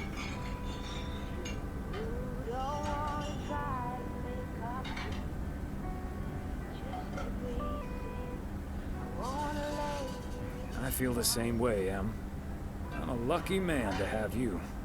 Good evening, you two beautiful people. Ready to order?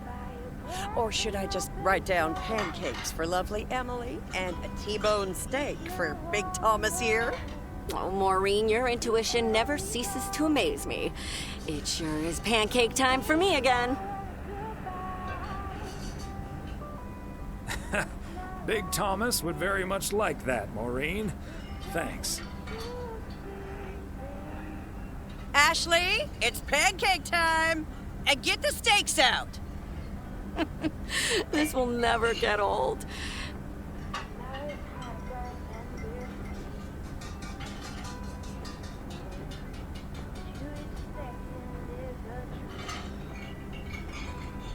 Does that mean we should stay in PO forever?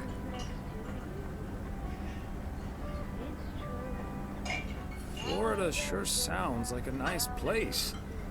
Lots of fishing, no ice. The warmth is the main selling point for me, I must admit. And it's not like your arthritis will stop acting up in weather like this.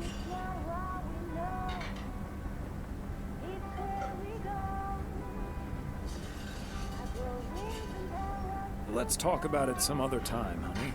We've got months and months to think it over. Oh, wasn't it nice the way Meredith reacted to the news? Although I'm sure she's a little envious.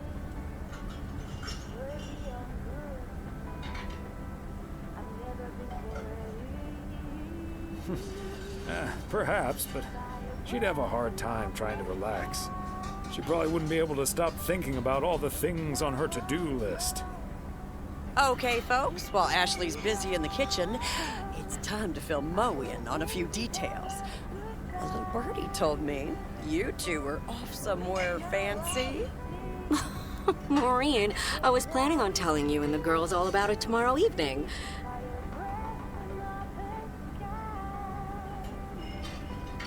Florida in September. Oh, imagine that. Oh, I'm so happy for you two. Thanks, Maureen.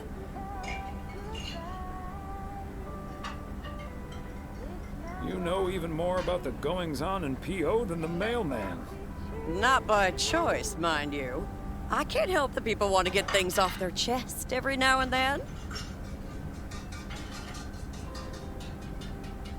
Don't mind it at all.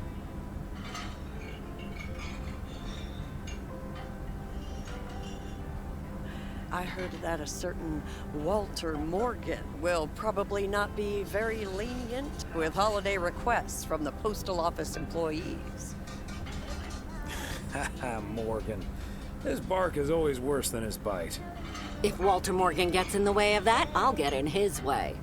I don't think I'm supposed to actually run a bar, but sure, all right.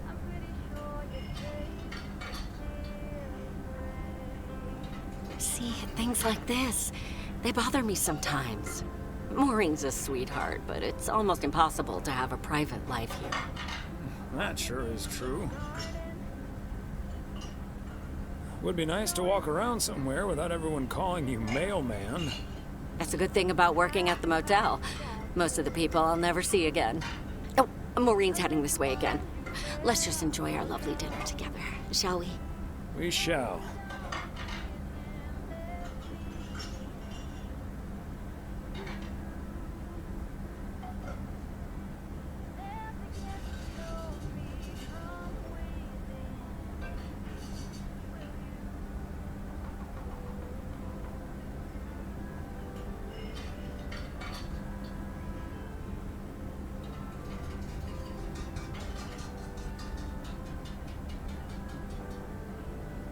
I could eat a horse.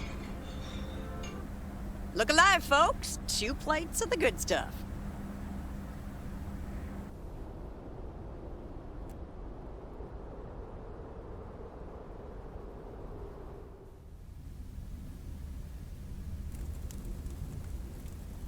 Oh, Thomas, my dear, sweet husband. The one and only. No autographs. Oh, the sweetest man alive. Always prepared to help out anyone who asks for a favor, even on his Sunday off. Okay, Em. What needs doing? The motel called, and, well, the TV crew would very much like to rent some movies from the Flick Shack today. But I couldn't just let poor little Angie ferry them over in this weather, so... So you're driving over there yourself? I would, but, well, you're the ferry things over expert of the family, and you know how I hate to drive in the snow. Pretty please, dear.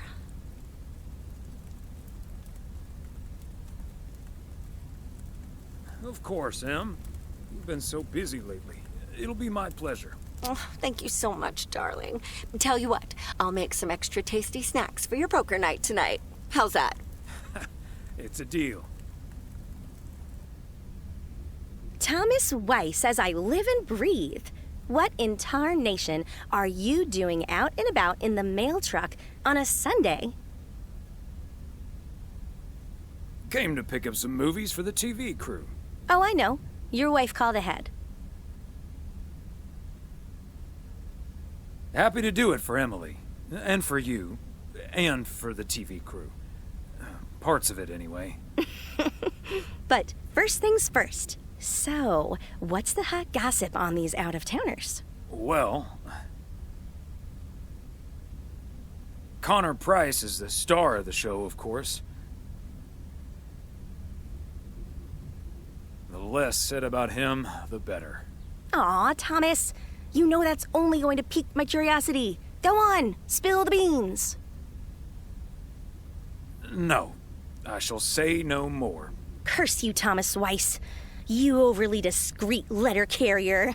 What about the rest? There's Gabriel Serrano. He's the sound guy.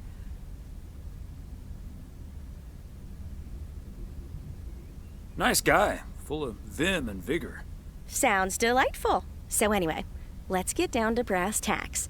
According to Emily, our intrepid reporters have 2 rooms equipped with VCRs between them. One for Connor Price, KNW6, and one for Ilsa Richter. Great. I know what we should get for Connor. Got any motivational tapes on how to win friends and influence people? Great idea. But Connor's already made his pick. Octopussy. It says it's James Bond's all-time high. I guess they forgot about that time he went to the moon. Fine by me. And what did Ilsa choose? That's where we come in. See, she wants us to pick the movie she'll be watching with her colleague, Gabriel. Thomas, she wants us to pick the movie she'll be watching with Gabriel. We can play matchmaker by picking something romantic. Got it. Exactly. Guide Cupid's arrows, so to speak. After all, 'tis the season. For a little post-Christmas magic? Maybe. You and Emily are regular customers, so you know what I have available. So, which film will it be? Let's go with Love Story. Or is that too on the nose? It's perfect, and we won't risk being too subtle. It has love right there in the title. Great. Love Story it is. The dynamic duo of stupid Cupid strikes again. Although I suppose this is our first strike. Anyway, here's hoping that this is the start of a beautiful love story. We'll see. Anyway, I'd best be on my way, getting these to the motel. Yeah, thanks for doing this, Thomas. My car, much like myself, is not built for snow. Say hi to Emily. Will do. Bye, Angie.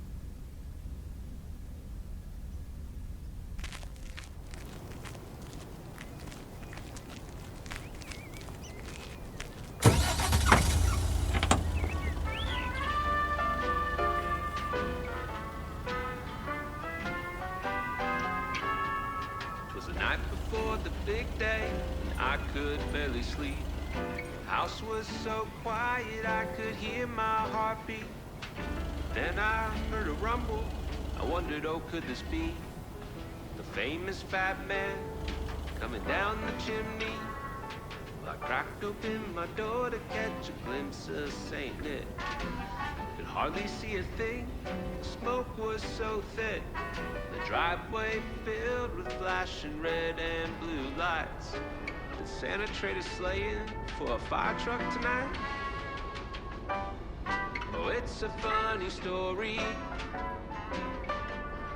At least it is to me.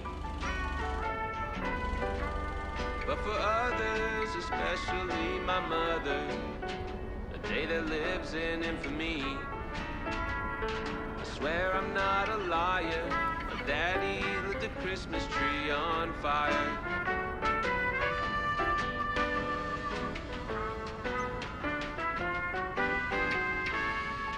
I wouldn't say that my dad drank much more than most. This time of year, he tend to double his dose. I'm not saying it's wrong, and I'm not saying it's right, but the Yule log ain't the only thing burning that night. Oh, it's a funny story. At least it is to me. But for others, especially my mother, a day that lives in infamy. Swear I'm not a liar. Daddy lit the Christmas tree on fire.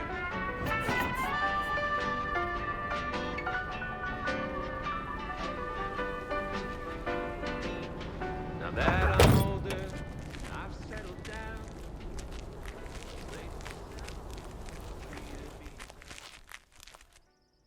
Special delivery. Movies from the Flick Shack. Right. Well, great news. You get to play belated Santa yourself. Room 6 for Richter. Thank you. Yes, don't get up now. I'll take care of it.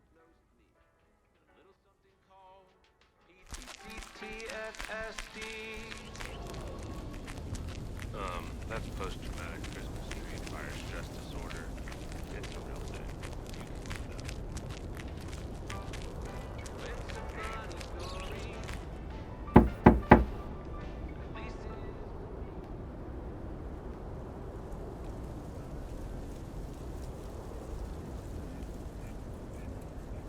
Movie delivery for Connor Price Wrangler Ilsa Richter. Yes? Oh, excuse me, Mr. Price. I thought this was Ilsa's room. No, that's room 9, but think nothing of it, my guy. Ooh, you got me my Bond movie. Here it is. Don't forget to be kind. Rewind. Love it. You know, Moore's an even better 007 than Connery. He just oozes that classy British wit. Thank you so much.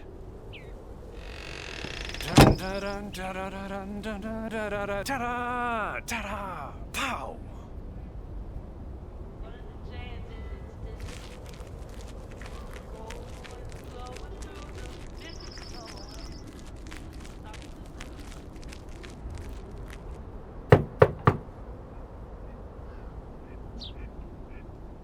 Knock, knock. Yay. Good to see you, Thomas. So, what movie did you and Angie pick for me and Gabe? Here you go. Love story. Haven't seen this one. What's it about? Tennis? Good one. Not about tennis, but it's still pretty ace. Ha ha. I'm sure it is. Looking forward to it. Let me guess. This was Angie's pick. Well, let's just say it was a group effort. Okay. Well, color me curious. Hope it's age appropriate for big old puppy dogs. Oh, speaking of, on your way out, could you give a quick knock on Gabe's door, just so he'll know it's movie time? It's room number 2. Will do. Great. See ya.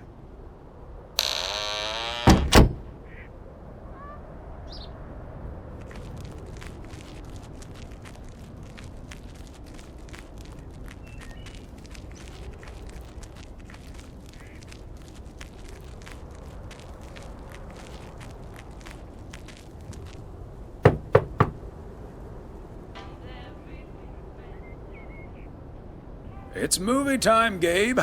Get your butt over to room number 9. Thanks, Thomas. I'll be right over. My work here is done.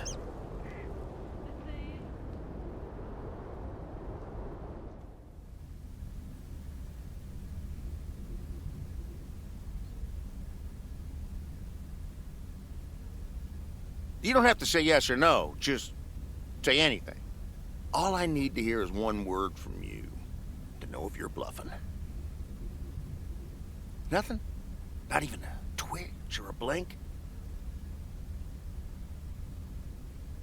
Call. And he just instantly calls me. Great. I don't even need to see your hand. Well played, sir. Thanks, Jack. You got unlucky there. I don't know. I just don't have the patience for poker. You know, reading a poker book ain't gonna change that. Hey, Thomas? Why are the curtains closed, by the way? Last time I checked, home games are legal. It's probably better if Frank answers that question. I sure can. Walter Morgan's on my tail. Someone snitched on me, and now I need to lay low until I have a good enough alibi. Morgan again? What'd you do, Frank? I hope you didn't put ladies' underwear in his briefcase again.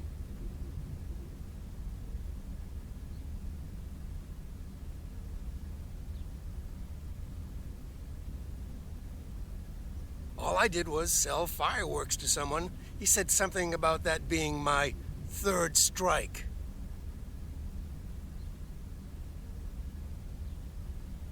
Don't you think he's bluffing, Frank? I'm afraid not, Thomas. I'm not gonna call his bluff in any case. I just need a plan. I'm guessing they don't have any photographic evidence. Pictures of you selling these fireworks? Just that there's a guy fitting my description. What are you getting at? I might have a little plan. But let's first play a few more hands. I'm down almost $30. One sec, Jack. Frank, I'm curious. We know Walter Morgan has a few reasons to dislike you, but why do you dislike him? I could tell you why, but it's not a pretty tale. And it better not leave this room, kitchen. Sure, Frank. My lips are sealed, for once.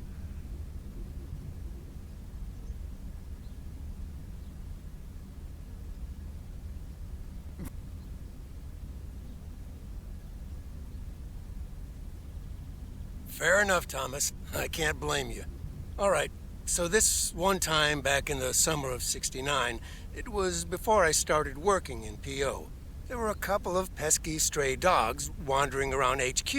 I say pesky, but they never really hurt anyone. Just got a little excited if you walked past them eating a sandwich or whatever. Can't blame them, huh? They were hungry, even though I fed them every now and then. Morgan found out, of course, and after one complaint too many, he took matters into his own hands, or should I say, feet. He lured a couple of them behind his car, and before I knew what was going on, it was too late. I heard a loud and gut-wrenching howl. I saw 2 dogs run away, and Smokey, my favorite one, limped after them. It's the last time I ever saw those sweet dogs. Then Walter Morgan looked me straight in the eye with a smug grin on his face, and he said, "This is how you do a proper job, Frank." I can still see that grin when I close my eyes. Okay, that does it. Walter Morgan is now on my eternal shit list, and I'll make sure the rest of P.O. knows about it. What a despicable human being. I can't believe he did that. Well, he didn't. I was joking, of course. I don't really have a good reason for disliking Walter Morgan. That boring old pencil pusher just rubs me the wrong way. Damn it, Frank, you had us good. Did I miss something? You sure did, but I'll tell you about it another time. Okay, folks, ante up. Here we go again.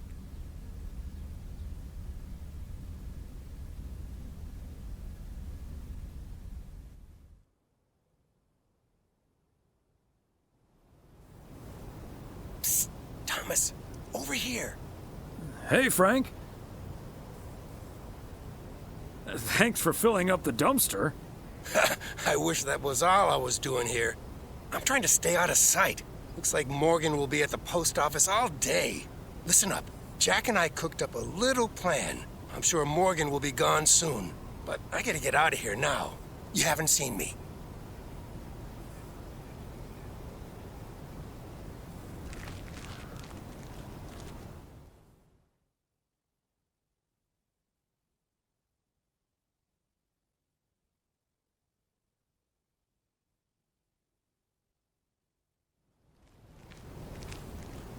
Top of the Monday morning, P.O. We're starting this week with a warning from Lucinda. P.O. positive or pet peeves? Hi, Jack. KNW6 TV crew's filming in P.O. yesterday with Connor Bryce. As a big fan, I just had to ask him for an autograph. He asked me for my name, but he kept calling me Linda. Even after I corrected him twice. Isn't that just rude?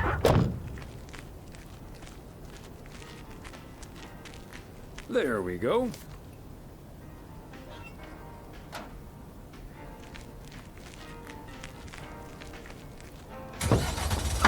Open up the window. I'm breathing in the last of September. I can feel the window. And the late summer sky is like a giant ember. Everything is turning into gold. When the autumn leaves are playing chases, puts a smile up on my face. They leave their branches one by one and whirl around there just for fun. Some are faster, some are slow, and some are high and some are low. Dancing through the last days of September.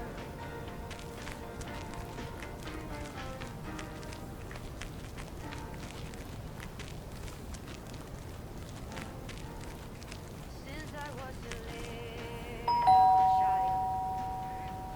They must be out of town for the holidays.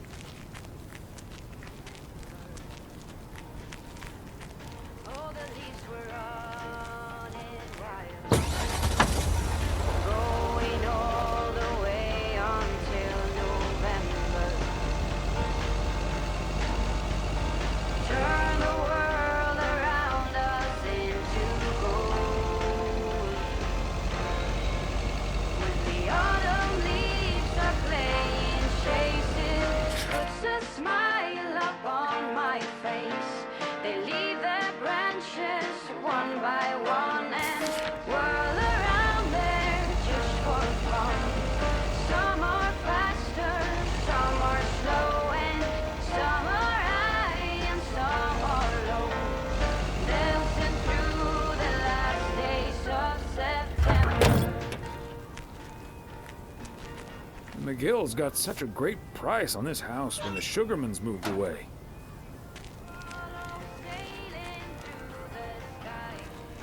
No way of knowing, but maybe someplace far from you and I.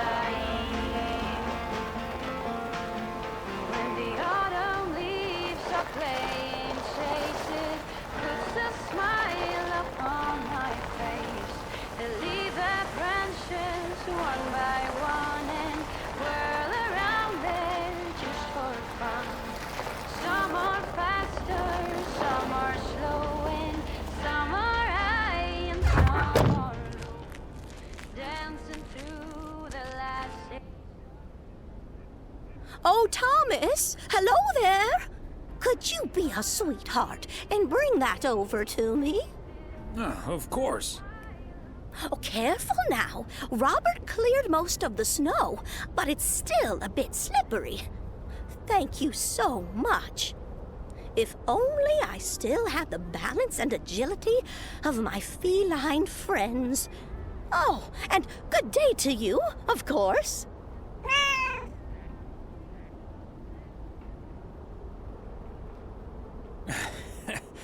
Good day to you too, Mildred. And Genevieve. Thomas, honestly, this isn't Genevieve. It's Mortimer. They look nothing alike. Isn't that right, Mortimer? Oh, pardon me. I can't quite keep track of all your cats. Well, I do have a lot of them, but not quite as many as there are streets in Providence Oaks, and you can keep those apart. So, what do you have for me today, Thomas? Just a letter. Let's see.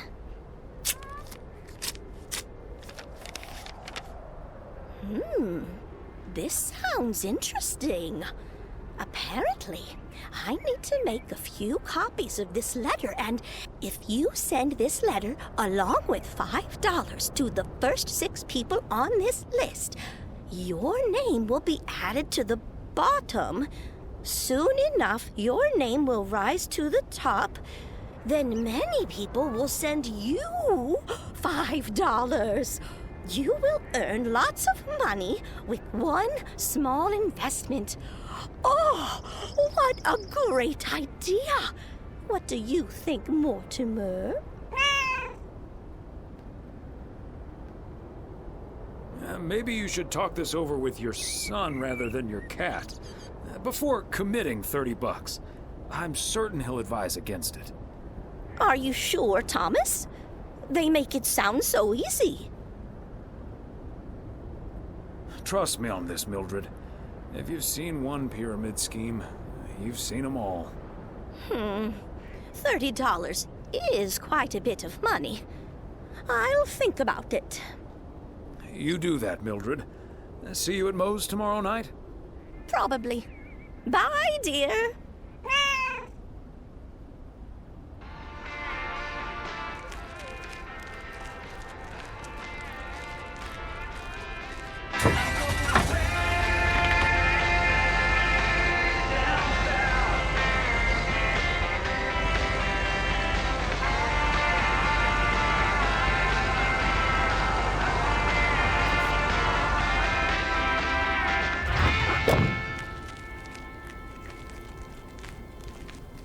Fancy handwriting on this one.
Hi there, ladies.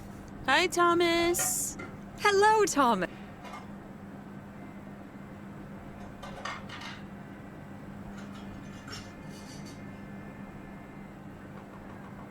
Got a delivery for the diner, Kay. Great. Not from the general store, I see.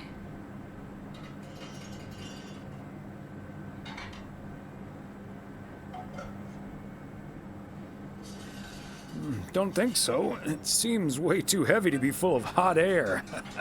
Oh well. Okay, so before I leave, we had this awesome girls' night yesterday, thanks to Beth. When I first saw where we were going, my brain went, oh my god. And when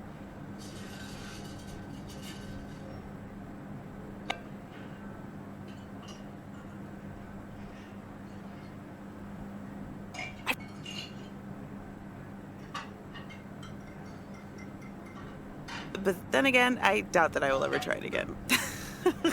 Ah, yes, the girls' night.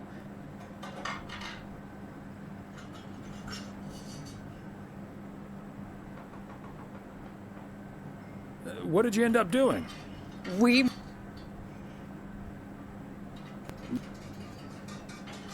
I said haggis.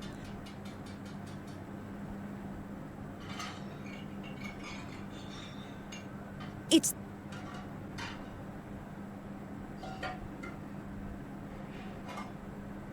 Poems have been...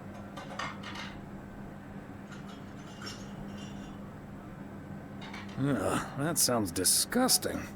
I'm glad we mostly had processed foods at poker night. Well, I say, Thomas, don't be a Philistine. It was so gross. I'll have nightmares about zombie sheep for weeks. Bleh.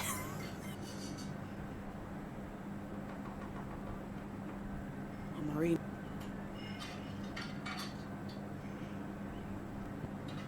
Bye, Kay.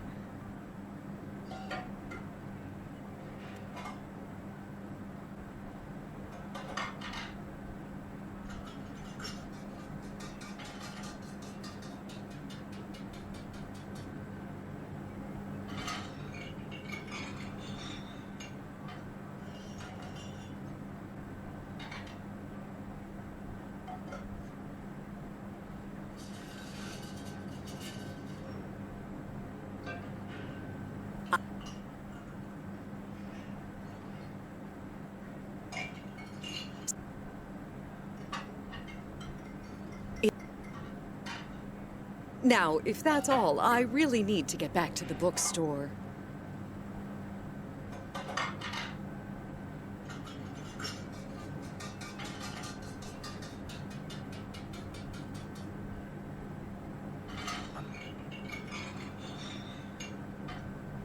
What do you mean?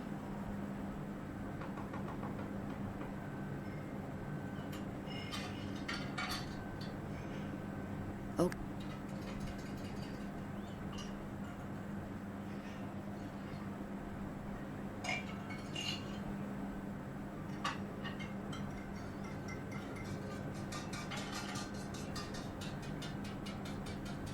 Well, out with it, Beth.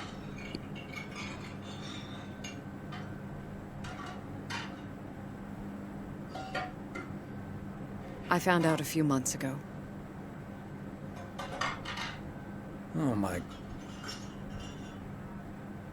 Thank you. It was a bit of a shock at first. I haven't told Emily yet. Daniel knows. It's not that bad.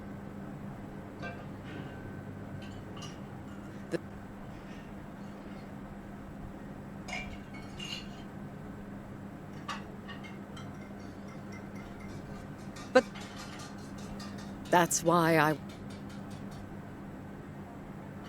And that's why I'm starting to miss a few details here and there when I'm in the store.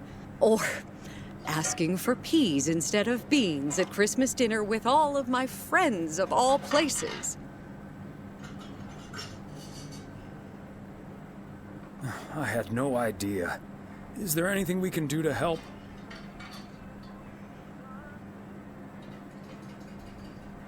I've been...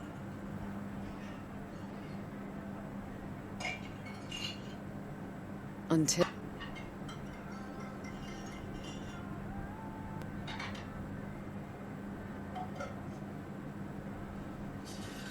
Working in the bookstore is starting to give me more issues than I'd like. It's...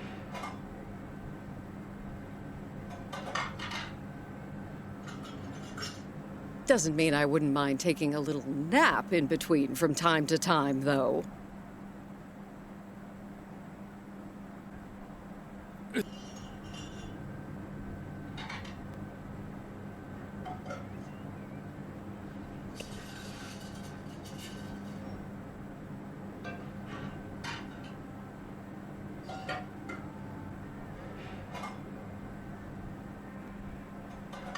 What I'm trying to say is... You see, every limit is a beginning as well as an ending, as T.S. Eliot puts it.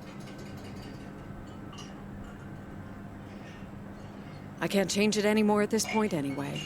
But I do have a choice in how to deal with it.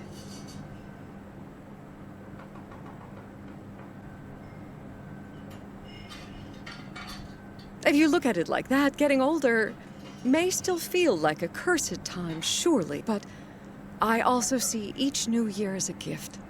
An opportunity to start new adventures, explore, and have more fun. You can't take...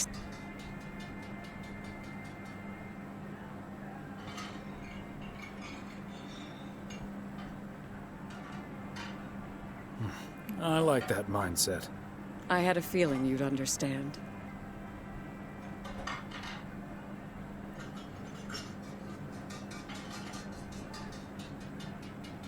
Thank you once again, Thomas.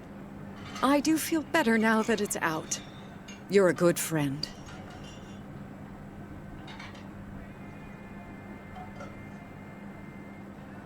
Bye now.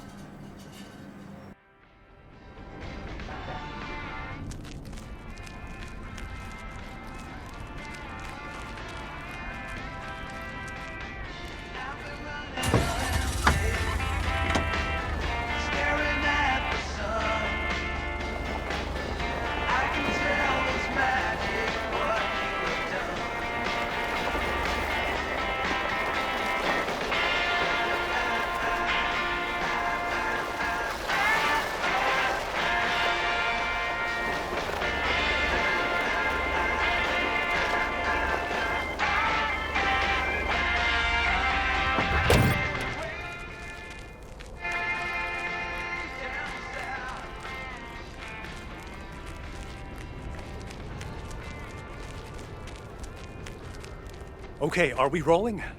We're rolling. We're rolling. Okay, let's get this in one. I'm freezing my ass off. When Chekhov saw the long winter, he saw a winter bleak and dark and bereft of hope.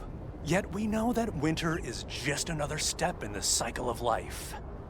In the summer months, this lake is bustling with activity. As the local fishermen cast their rods, the tourists plunk down hard-earned cash to rent a boat and spend a delightful sun-soaked day on the water. Not so during this particularly harsh winter, however. Now the watery heart of Providence Oaks finds itself completely frozen over. No, that won't do as an analogy, because now we're sort of implying the residents have grown cold-hearted during the winter. Doesn't work, doesn't scan. Yeah, and what was with that Chekhov stuff? I don't get it. Chekhov? Like from Star Trek? All right. Let's try something else. Wait a minute, Mr. Postman. How's it going? Oh, don't mind me. I wouldn't want to interrupt. Hey, listen, how about I ask you a couple of questions on camera? Just simple stuff about the town.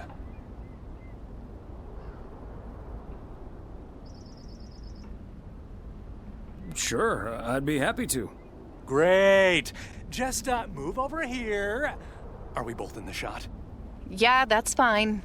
This'll be great. The lake as a backdrop. Perfect. Let's go. All right. This is... His name is Thomas Weiss. I knew that. Thomas and I go way back. As the local mailman for truly countless years, Thomas Weiss knows Providence Oaks like he knows the back of his own hand. So, Mr. Weiss, how would you characterize this small, cold town and its warm inhabitants? That's easy, Connor.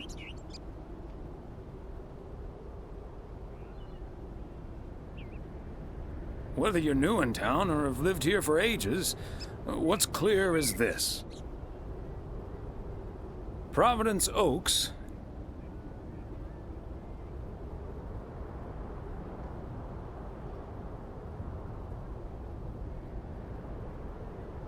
seems simple enough, although it's not without its complexities. But one thing's for certain.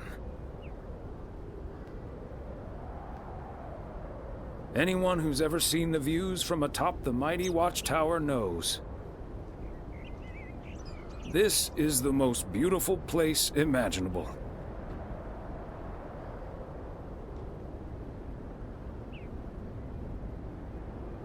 And wherever you are, or whatever you face, here, a goodbye never has to be a farewell. And cut. Ah, that's so sweet, Thomas Weiss. Completely unusable, but sweet. I know I've got goosebumps. Yeah, that went well, kind of. Now, let's scout out the establishing shots at the far end of the pier. Let's go, Connor. Aye, aye, Captain. Gabe, you can take 5. My advice would be to take those 5 in the van to reduce the risk of any further ass freezing off incidents. Noted.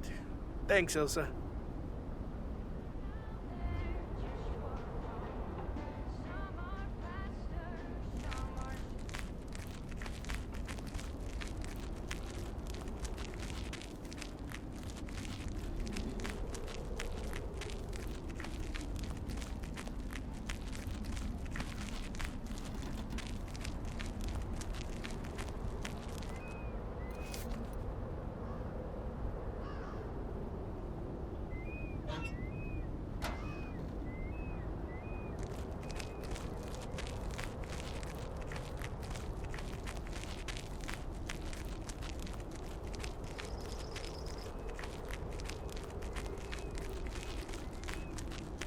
Mr. Weiss, Thomas, sir. Hi, Gabriel. What's up?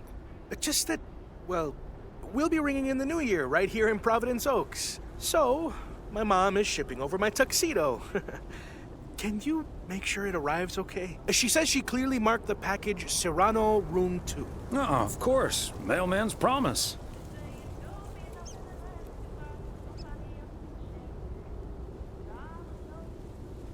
Any particular reason you want to look your best for New Year's? Yeah, maybe.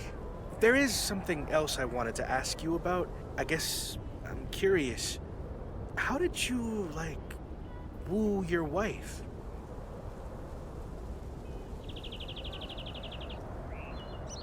It's pretty simple and cliched. She's my high school sweetheart. I took her to the fairy tale dance. We snuck off to smooch under the bleachers, and the rest is ancient history.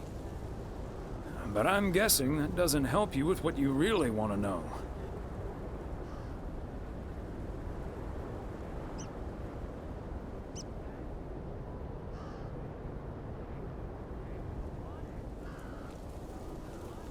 You want to know if you should make a move on Ilsa. Shh, keep it down.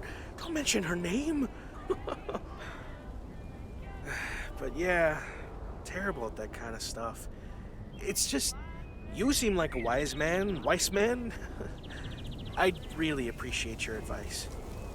Well, okay then. My advice is to go for it. You like her a lot, and it's pretty obvious that the feeling's mutual. Wow. And is that your definitive judgment?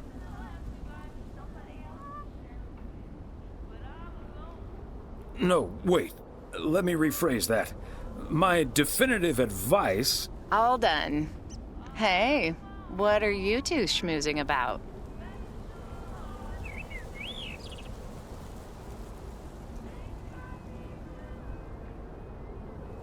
Oh, we were discussing the delivery of Gabriel's New Year's Eve attire. Excellent. Now start the engine, Gabriel. We're rolling out pronto. Man alive, it's cold today. On it, Mr. Price. Thanks, Thomas. You've been a huge help. So, take good care of that tux, yeah? Will do. Bye, folks.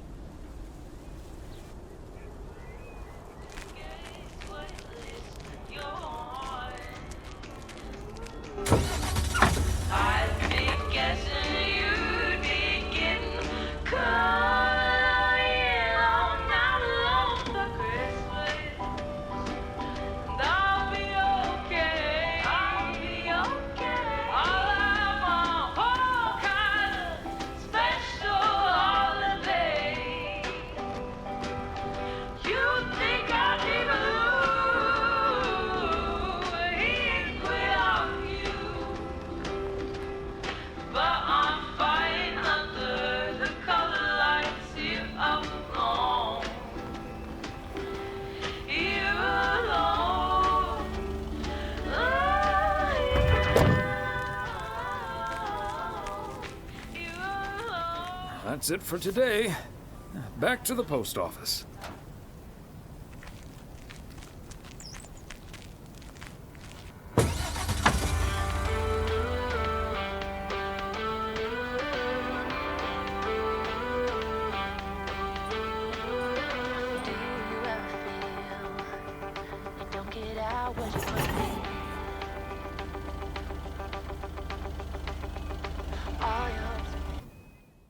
Hey, Thomas, have you seen Jack? Yep, yesterday night in my kitchen. Yeah, okay, but I kind of need him now. I'm a sitting duck right now. I'm toast if Morgan suddenly shows up.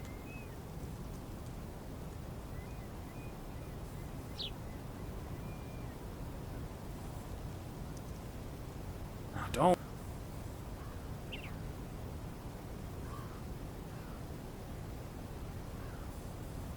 Mr. Cole.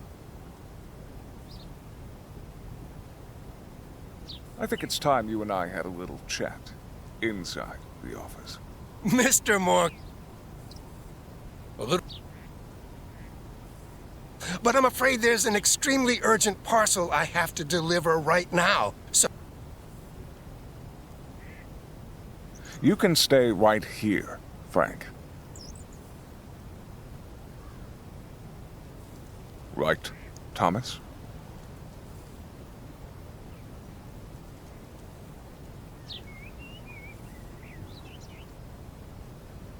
Let's just go to Moe's, have a few beers, and talk it all over like adults.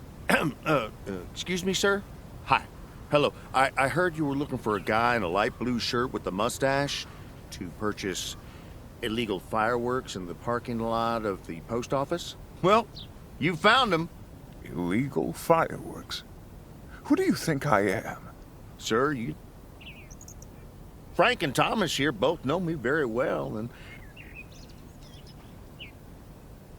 So, what will it be? I've got rockets, Roman candles, fountains, sparklers. I even have barrages that'll give you a fireworks extravaganza that you won't ever forget. I think there must be a misunderstanding here. Please, don't put Mr. Morgan in this position. If people... He could even lose his job over this. Yeah. So you can do your dealings without all these prying eyes around. I'll tell you what will happen now.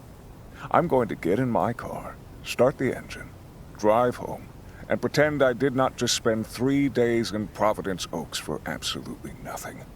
Sir, if you take a left at the deer statue, you'll eventually pass my barn, and I can fill your trunk there in just 1 minute. Do you have cash on hand? Gentlemen, I'll be back next year. Frank Coleman. I wouldn't bet on it.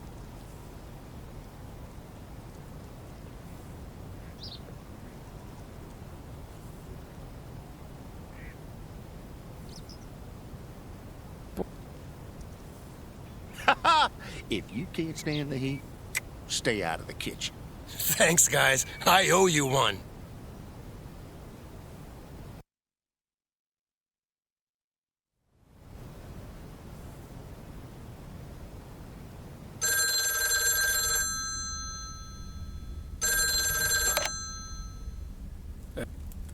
Evening, Thomas. It's Maureen. Oh, hi, Maureen. If you're looking for Emily, she's at the motel right now. I was actually looking for you, Thomas. I don't know what to do with this Nancy situation. I get so worked up just thinking about it. And that usually gets in the way of doing the right thing, you know? I need to talk to someone who's a bit more emotionally detached from the situation. How can I help you, Maureen? Simply put, I don't know if I should give in to that Nancy Carlisle and her overpriced snacks, or tell that woman to take a hike. But then we'll end up with a lackluster New Year's Eve party.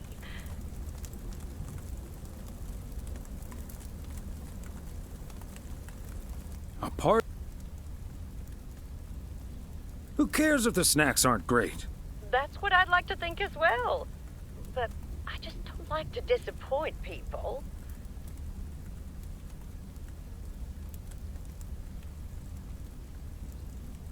They can leave if they don't like it. I think you're on to something there, Thomas.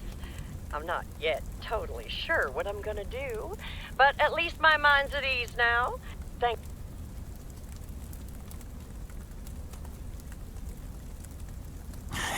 It takes one to know one, Maureen.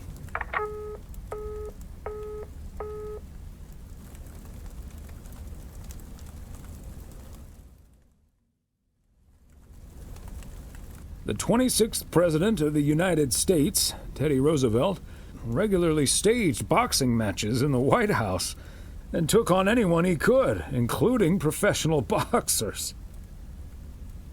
In 1888, a pigeon fancier and a beekeeper challenged each other's creatures to a 3.5-mile race organized in Germany. The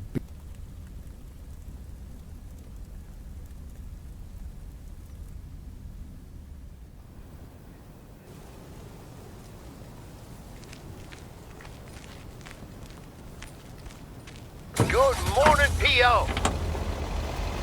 Forecast, it will be bright and beautiful. Which brings us to the last P.O. positive or pet peeve of the year.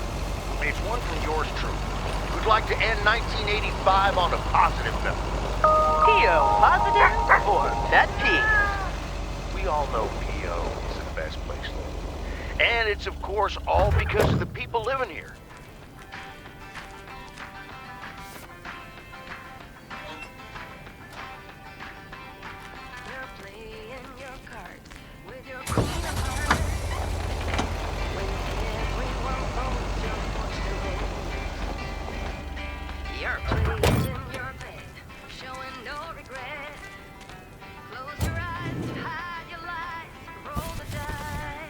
Okay, let's get this to its destination.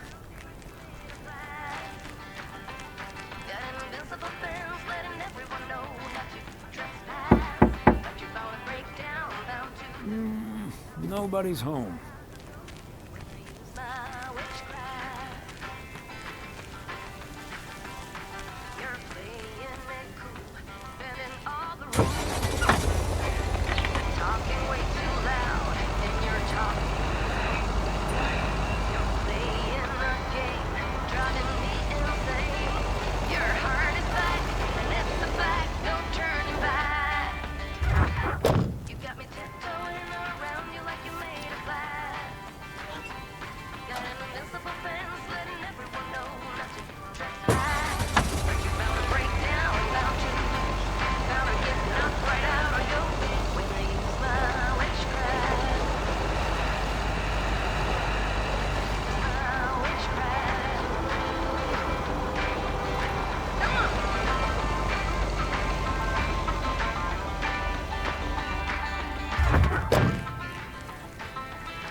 But you found a breakdown, bound to get knocked right out of your boots. And I use my witchcraft.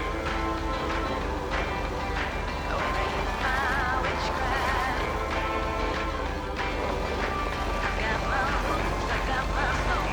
When I turn my mojo on, I'm feeling fine, I'm feeling strong. It won't take long. When I use my witchcraft. When I use my witchcraft. Watch me use my witchcraft. My witchcraft.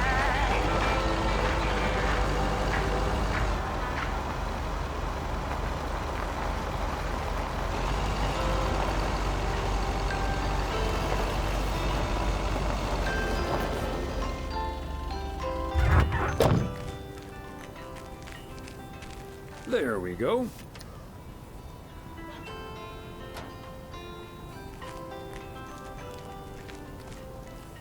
Every time you leave me, I'm telling you I'm here to stay. Looking at your castle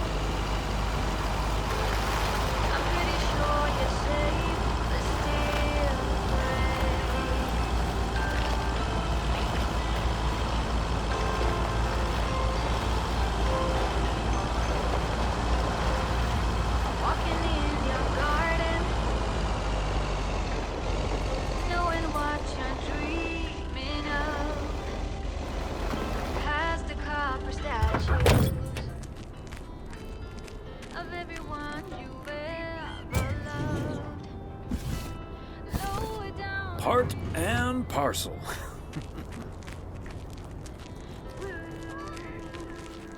Thomas, it's good to see you. Thanks again for the little chat we had yesterday evening. Don't mention it, Maureen. Was glad to help. I think I've made the right decision. But I guess some situations don't have a perfect solution. You'll find out tonight, Thomas. We'll have a grand old time regardless.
Oh, hey, Thomas. We're about to do a little interview, but you're welcome to listen in. Mr. Price, you know Thomas Weiss, don't you? Sure do. You're resident mailman, am I right? Good to see you, man. Hi, guys. Don't mind me. I'll just be a fly on the wall here. That was Open Sky by Velvet Moon, one of my favorites. Folks, we have a special treat for you today because I have a guest here at the Reynolds studio. You know that happens from time to time, but today it's a bona fide big shot. None other than KNW6's own newsman extraordinaire, Mr. Connor Price. Thanks for having me, Jack. Always nice to talk to a fellow broadcaster. Coming up on our 10th anniversary, Mr. Price. But you've been at KNW6 for longer than that, no? Yeah, it's been... Gosh, can you believe I started there way back in '66? As a segment producer on Portland Rise and Shine. Still remember the title of my first item, too. Is Poplin Still Poppin'? That's a great title. And yet, this is the first time you've come to Providence Oaks. First time staying a while, at any rate. So, Mr. Reynolds, how would you describe this town? Well, I'd say it's a... Hey! Wait a minute. Who's interviewing who here? I'll ask the questions, thank you very much. Apologies, my friend. Just can't help myself. Always chasing the story, me. It's the commitment I've made to our viewers. The price guarantee. So, what stories are you chasing here in P.O.? Oh, you know, just trying to capture the old couleur locale. I must say, the people here are very friendly, and I hope the feeling's mutual. Right, Thomas? That's Thomas the mailman over there. But never mind, he's not mic'd.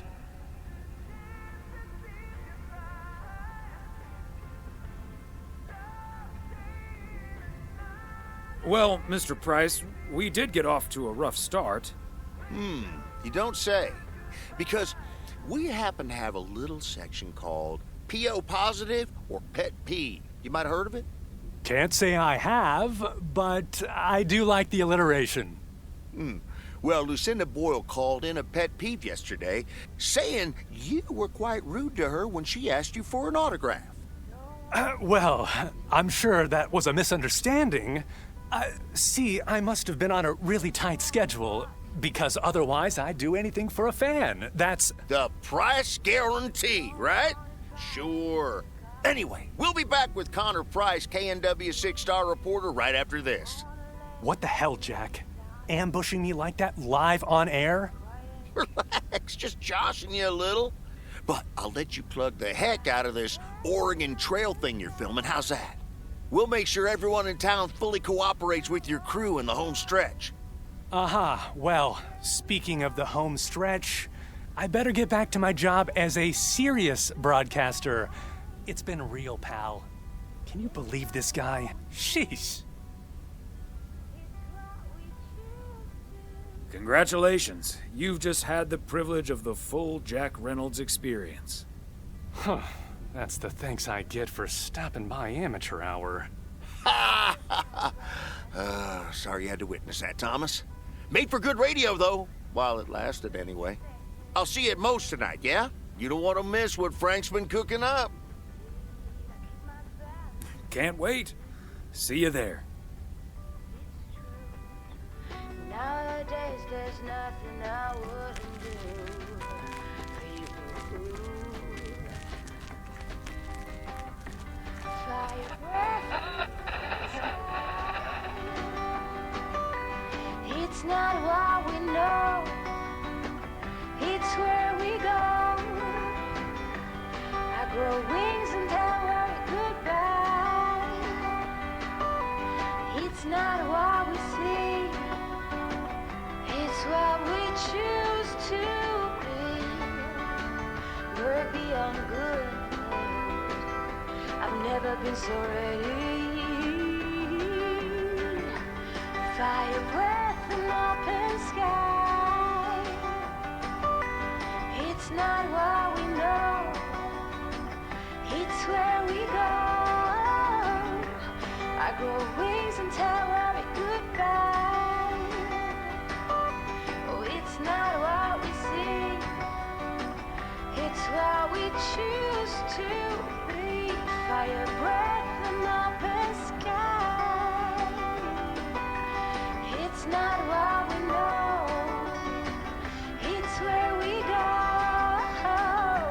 I grow wings and tell worry goodbye. It's not what we see, it's what we choose to be.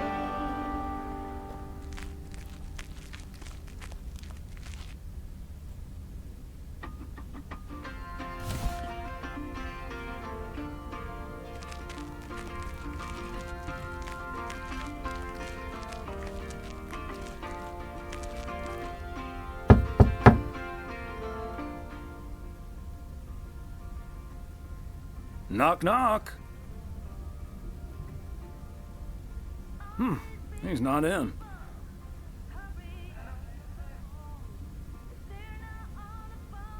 I could leave it at the reception, I guess. Nah, better leave it with Ilsa. Room 9.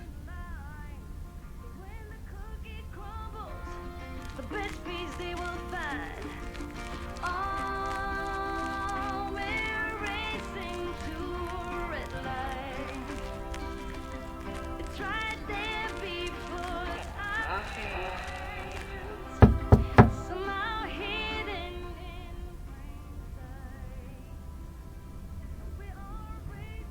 Knock, knock. Hi, Thomas. Oh, is that Gabriel's tux? Signed, sealed, delivered. That's the Weiss guarantee. Okay, I'll take care of it. Thanks. Right then, I'll... I'm feeling fine, I'm feeling strong. It won't take long. Ooh, when I use my witchcraft. Ooh, when I use my witchcraft. Ooh, yeah.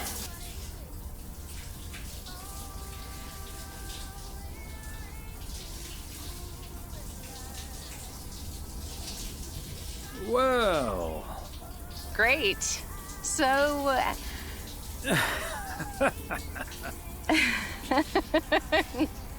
See you tonight at the diner. Oh, and thank you. My pleasure, Ilsa.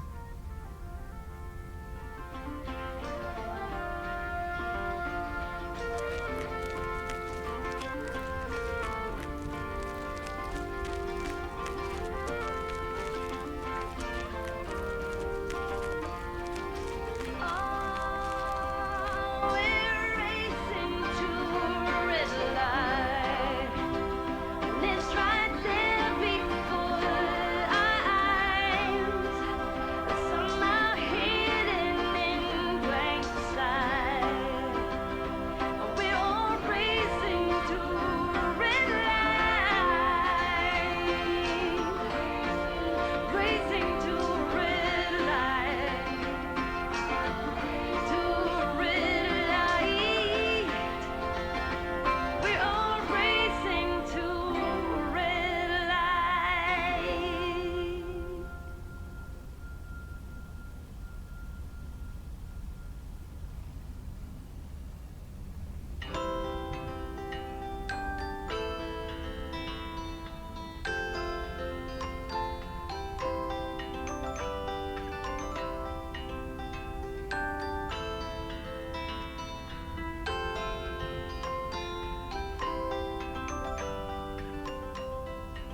every time you need me. I'm telling you I'm here to stay. But looking at your castle, I'm pretty sure you're safe, but still afraid.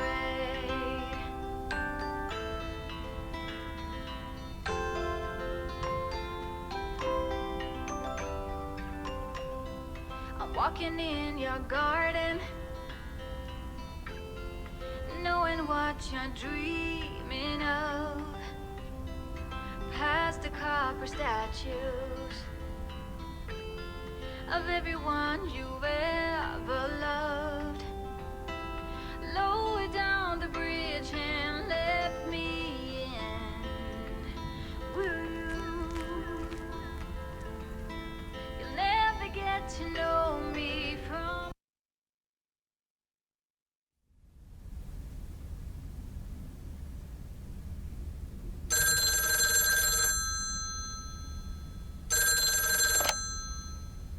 Hello? Hi, Meredith. It's the Weiss family again. We wanted to wish you a happy new year before we're going to Moe's. Hey, thanks.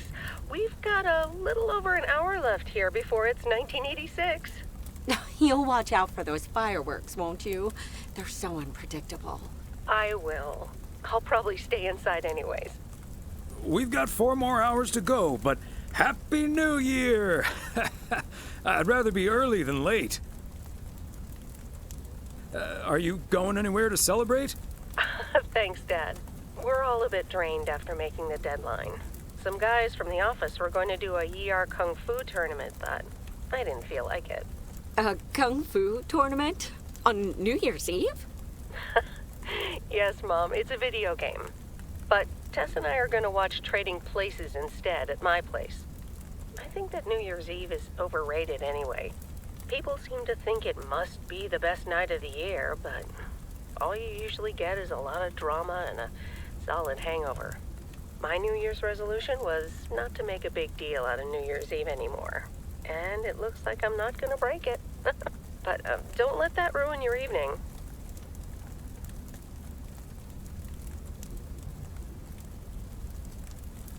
It won't. We'll have a good old party and start the new year with a bang. And that hangover will clear up in no time with a New Year's Day walk in the snow. Shall I remind you of this when you're curled up on the couch under a blanket?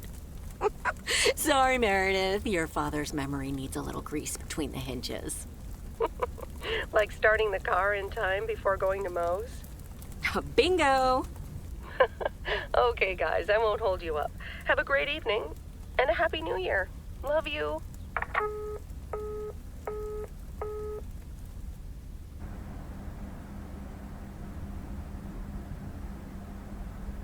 My beautiful people, may I have your attention for half a minute? First of all, welcome to Moe's. We're excited to celebrate the last few moments of 1985 together with you. It was quite an undertaking to host this New Year's Eve party at the last minute. So if you feel like the snack situation isn't up to standard, you're right. But we do have enough tater tots, french fries, potato wedges, and potato pancakes to feed the entire village. Thank you so much for that, Jack. And thank you all for coming. Cheers to a great evening. Well, if it isn't my favorite KNW6 news team. In the flesh. Hi, Thomas.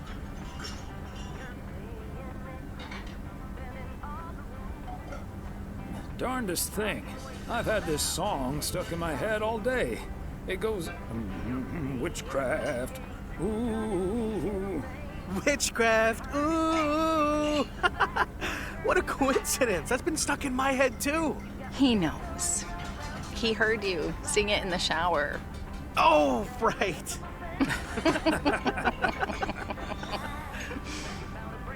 Elsa Richter, ladies and gentlemen. Segment producer, car problem solver, and joke explainer extraordinaire. There we go. Champagne for my real friends and real pain for my sham friends.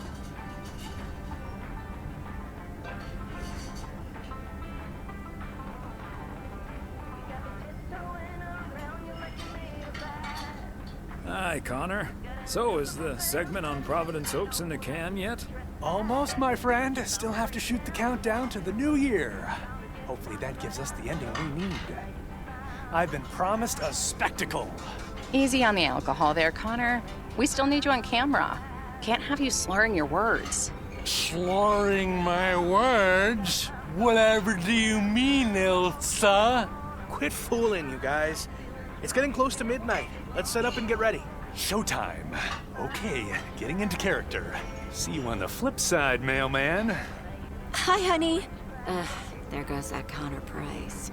Would you believe the motel had to custom order a blow dryer just for him? He tipped generously, though. Oh, is that Beth sitting over there? Let's join her. Good evening, my dearest of friends. Almost time for Auld Lang Syne, eh? Did you know that Auld Lang Syne was written down by Robert Burns in the 18th century? And that he based it on an old Scottish folk song? He wrote it to a different melody than the one we sing today, but I have to say, I do like this version. And it's often sung after a special dinner where haggis is served, would you believe?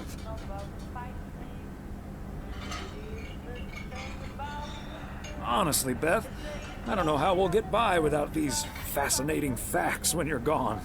Well, I will still be selling sets of encyclopedias at the store for a few more months if you need them. I'll cut you a nice deal.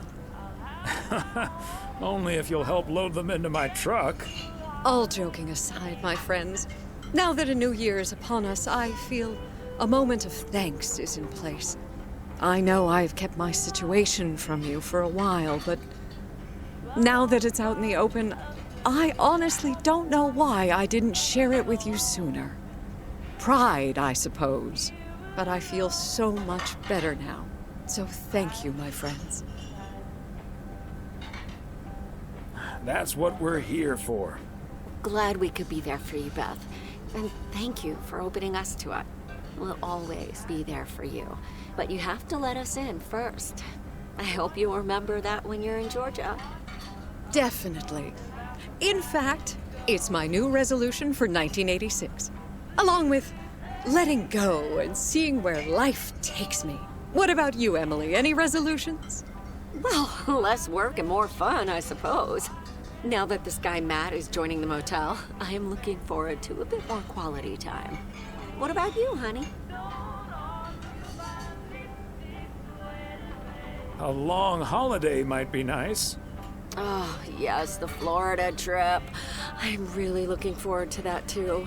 Should old acquaintance be forgot and never brought to mind?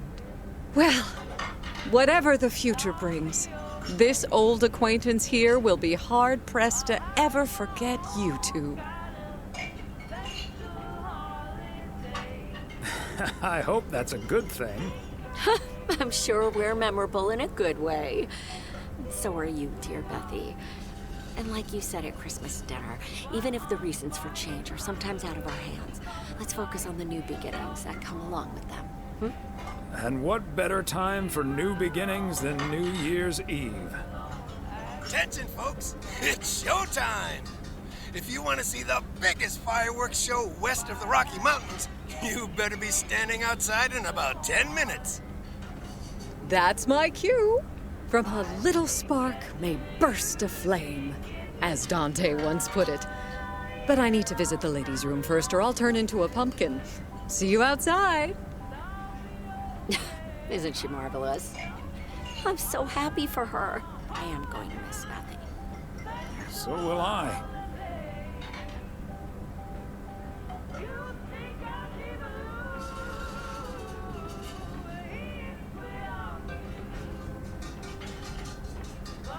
Seeing a parcel addressed to the bookstore always brightened my mood.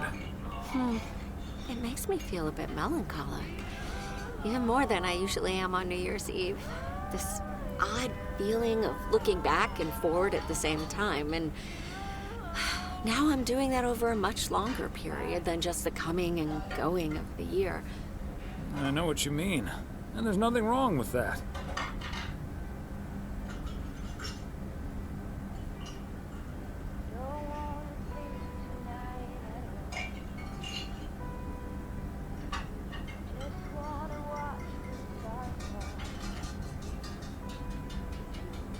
It's good to have something to look forward to. And we sure have something to look forward to, don't we? I guess that's what's most important in life. But let's enjoy the here and now instead. Our wise and beautiful daughter just taught us not to demand that this should be the best evening of the year. But we're allowed to try it, right? So this is where my speech ends, my dear husband. And now I need a glass of champagne. I'll drink to that. And to you. And all the good things the new year will bring us. Maureen, I need champagne. For me and my beautiful wife. You got it, sir. Just grab your glasses and join me in the bottle outside. It's less than a minute now. 20 seconds on go, Mr. Price.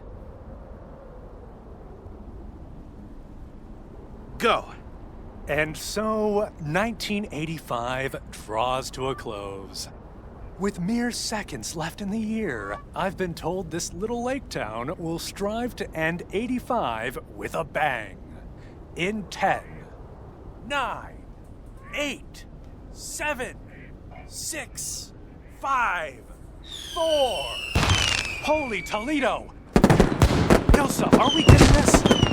Son of a... Somebody check on Frank!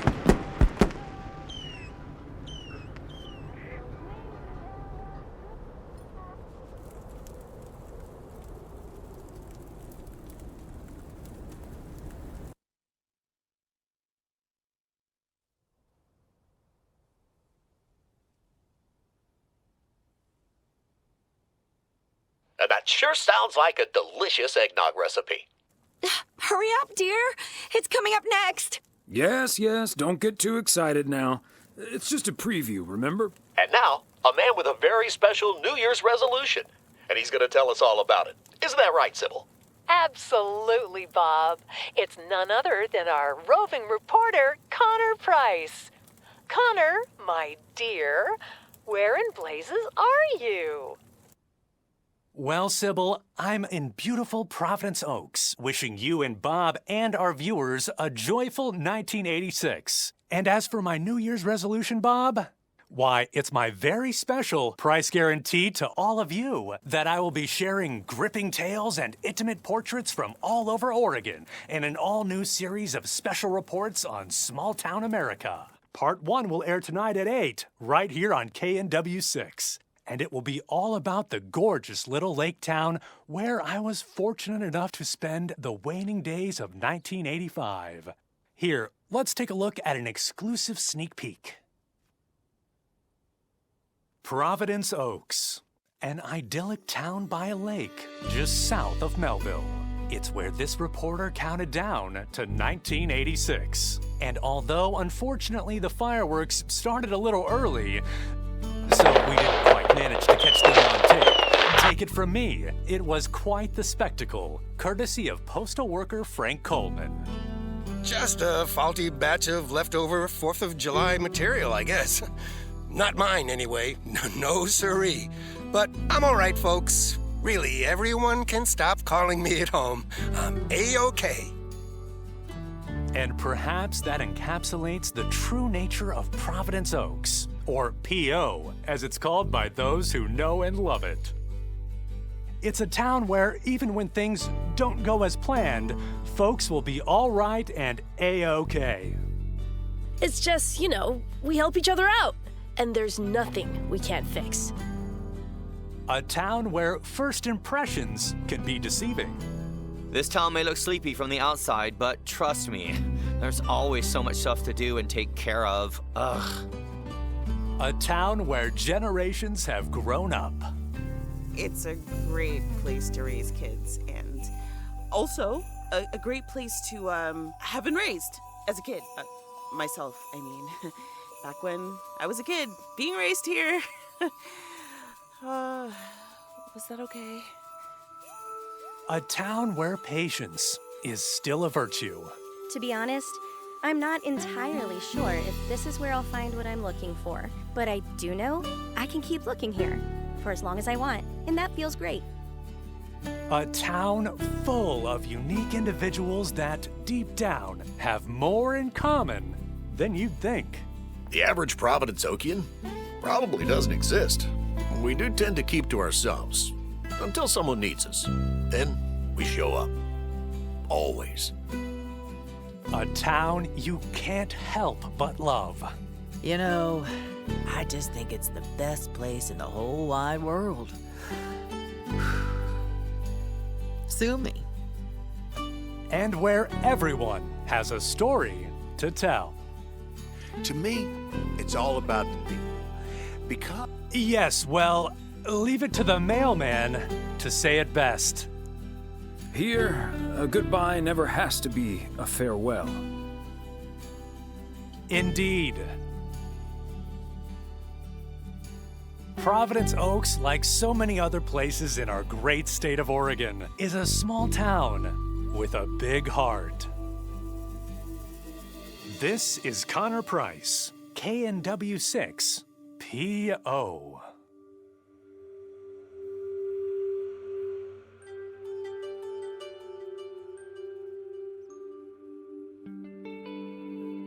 Thank you very much for watching. If you'd like to see more content like this, please consider hitting the subscribe button. It is gratefully appreciated. You can find us over at gbhbl.com, our full website where reviews, news and so much more goes up daily. We're also on all social media platforms, Facebook, Instagram, Twitter, Threads, at gbhbl. Just search for gbhbl and you will find us out there. We also have merchandise on sale. You can access the shop via the website.